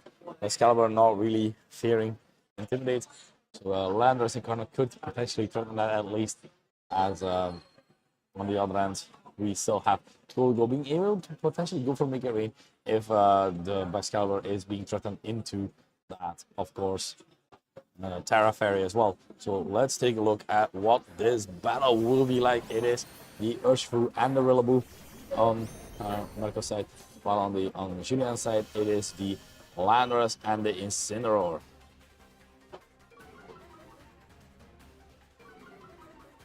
Intimidate on both these targets here. And this is the nice thing about, of course, this Incineroar. Incineroar is able to go for just a rather regular fake out, but with the positioning right now, the Rillaboom is of course the fastest Pokemon, is able to fake out the Incineroar first before the Incineroar can fake out, but the Landorus is not able to move. This is a choice card of Urshifu, of course, so it can definitely turn to just go for those U-turns as well. As we have the switch out here, fake out from Rillaboom into that Incineroar, as we do have the U-turn just into the Ogerpon, doing about 30% damage. Still decent enough damage to chip this Ogerpon time and time again. This is one of those things that Urshifu, Scarf Urshifu is really good at, just being able to chip, whittle down as much as you can. And now the Raging Bolt is in, and we have seen what it did last time. We might be expecting just the exact same thing yet again.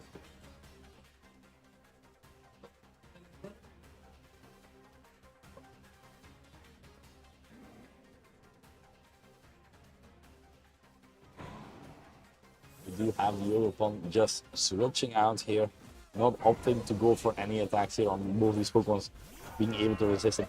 as Excalibur is now in Rillaboom, going for the U-turn onto Excalibur, not doing all that much damage, but trying to provide an option for this Raging Bolt to try and be partnered up with someone who's able to do threats, which most likely would be Urshifu, which is able to go for a close combat onto this, or even with this, with the fake out.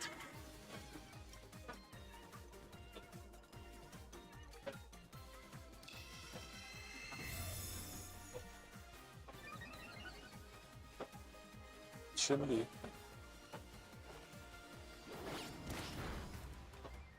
Yeah.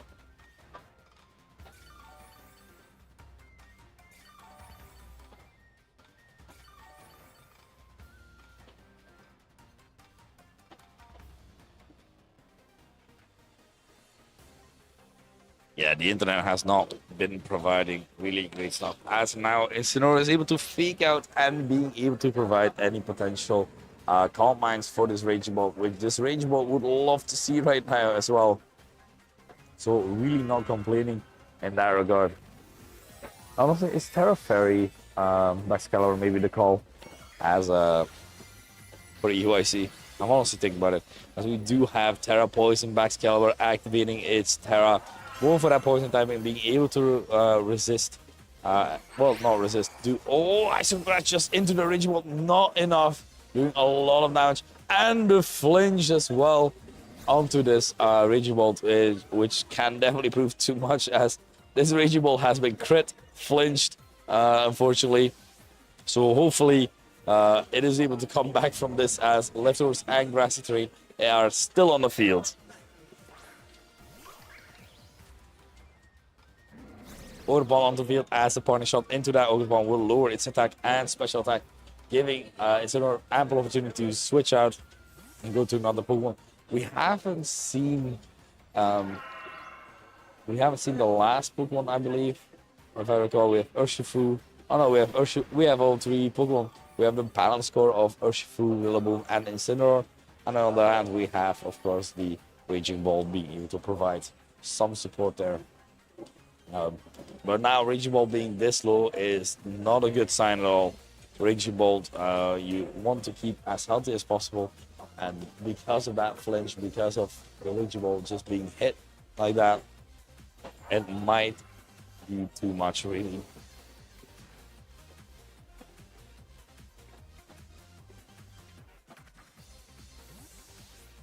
You have to switch off from the Raging Bolt, trying to keep that healthy, trying to keep that still in the game, as Incineroar is coming in for the Intimidate onto the Yoga Pop, now being at -2 as well, as the Urshifu is just able to U-turn yet again, doing about 40%, being able to switch out yet to another Pokemon, like for example like for example the Raging Bolt. Even there is to be expected a water move into that slot. It is the Rillaboom there, being able to provide a good coverage here, as being able to sponge that hit, as the Ice Crash into that Rillaboom will be enough to KO and breaking through that team again. What can I say? Excalibur is just doing it.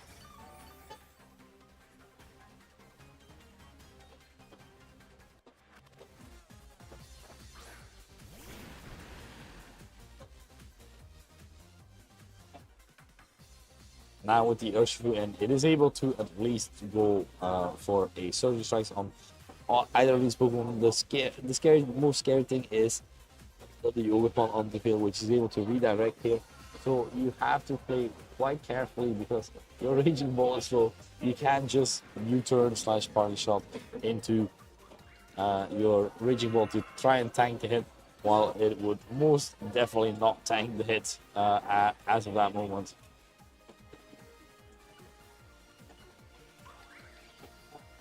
We do see the Ogerpon just switching out. Another U-turn would have been too much, as we have the switch in for the Landorus Incarnate, actually, as Incineroar is able to go for fake out, meaning Excalibur is free to do what it wants. We have Surging Strikes into the Excalibur. Not doing all that much, because this is not Mystic Water boosted, of course. This is just raw Surging Strikes without rain either. So seeing a bit of damage. Not all damage. Glaive Rush into the Incineroar, doing over 60% there. As now Excalibur will take double damage before it can act again. Before it acts again. Meaning if it goes for an Ice Shot, it will not take the double damage anymore. But as soon with anything, it will take double damage from literally anything. A Glaive Rush is quite an interesting move, as you are able to select your target as opposed to Outrage, and it is such a strong 120 base power Dragon type move. Now with the Surging Strike, just going into the Landorus, just being able to kill that yet again. No fear for the Ogerpon right now, as the Excalibur is still on the field as well. Might be able to go for yet again another Glaive Rush. It is another Glaive Rush into that Incineroar, and that will take it out as well. Incineroar gone, but the Urshifu has dealt with 2 Pokemon. But now the issue is, the biggest issue at hand is this Ogerpon is just able to follow me, which will redirect all the Surging Strikes as well. And Raging Bolts cannot even Thunderclap it with priority to potentially kill it, as Raging Bolt can only do an attack to it. So this does seem like a checkmate situation right now, where Julian does have full control over the field here right now, as we have the Terra activation as well onto the Raging Bolt, going for that Terra Fairy, trying to make sure that it is able, if they wanted to play Glaive Rush, they would have failed, and if it was a Icy Crash, it has the possibility to miss. So let's take a look. It is a Follow Me from the Ogerpon, as the Surge Strikes will go into that. It will heal it for a bit, as it is back in green, as the Icy Crash does manage to connect. And that is a kill on the Raging Ball, and that is the game as well. And that, so well played, Julian Pinero Fernandez. That means you are able to go to finals. Well done, and it's Excalibur, so I'm not biased at all. That means we are back soon with finals. We'll be right back.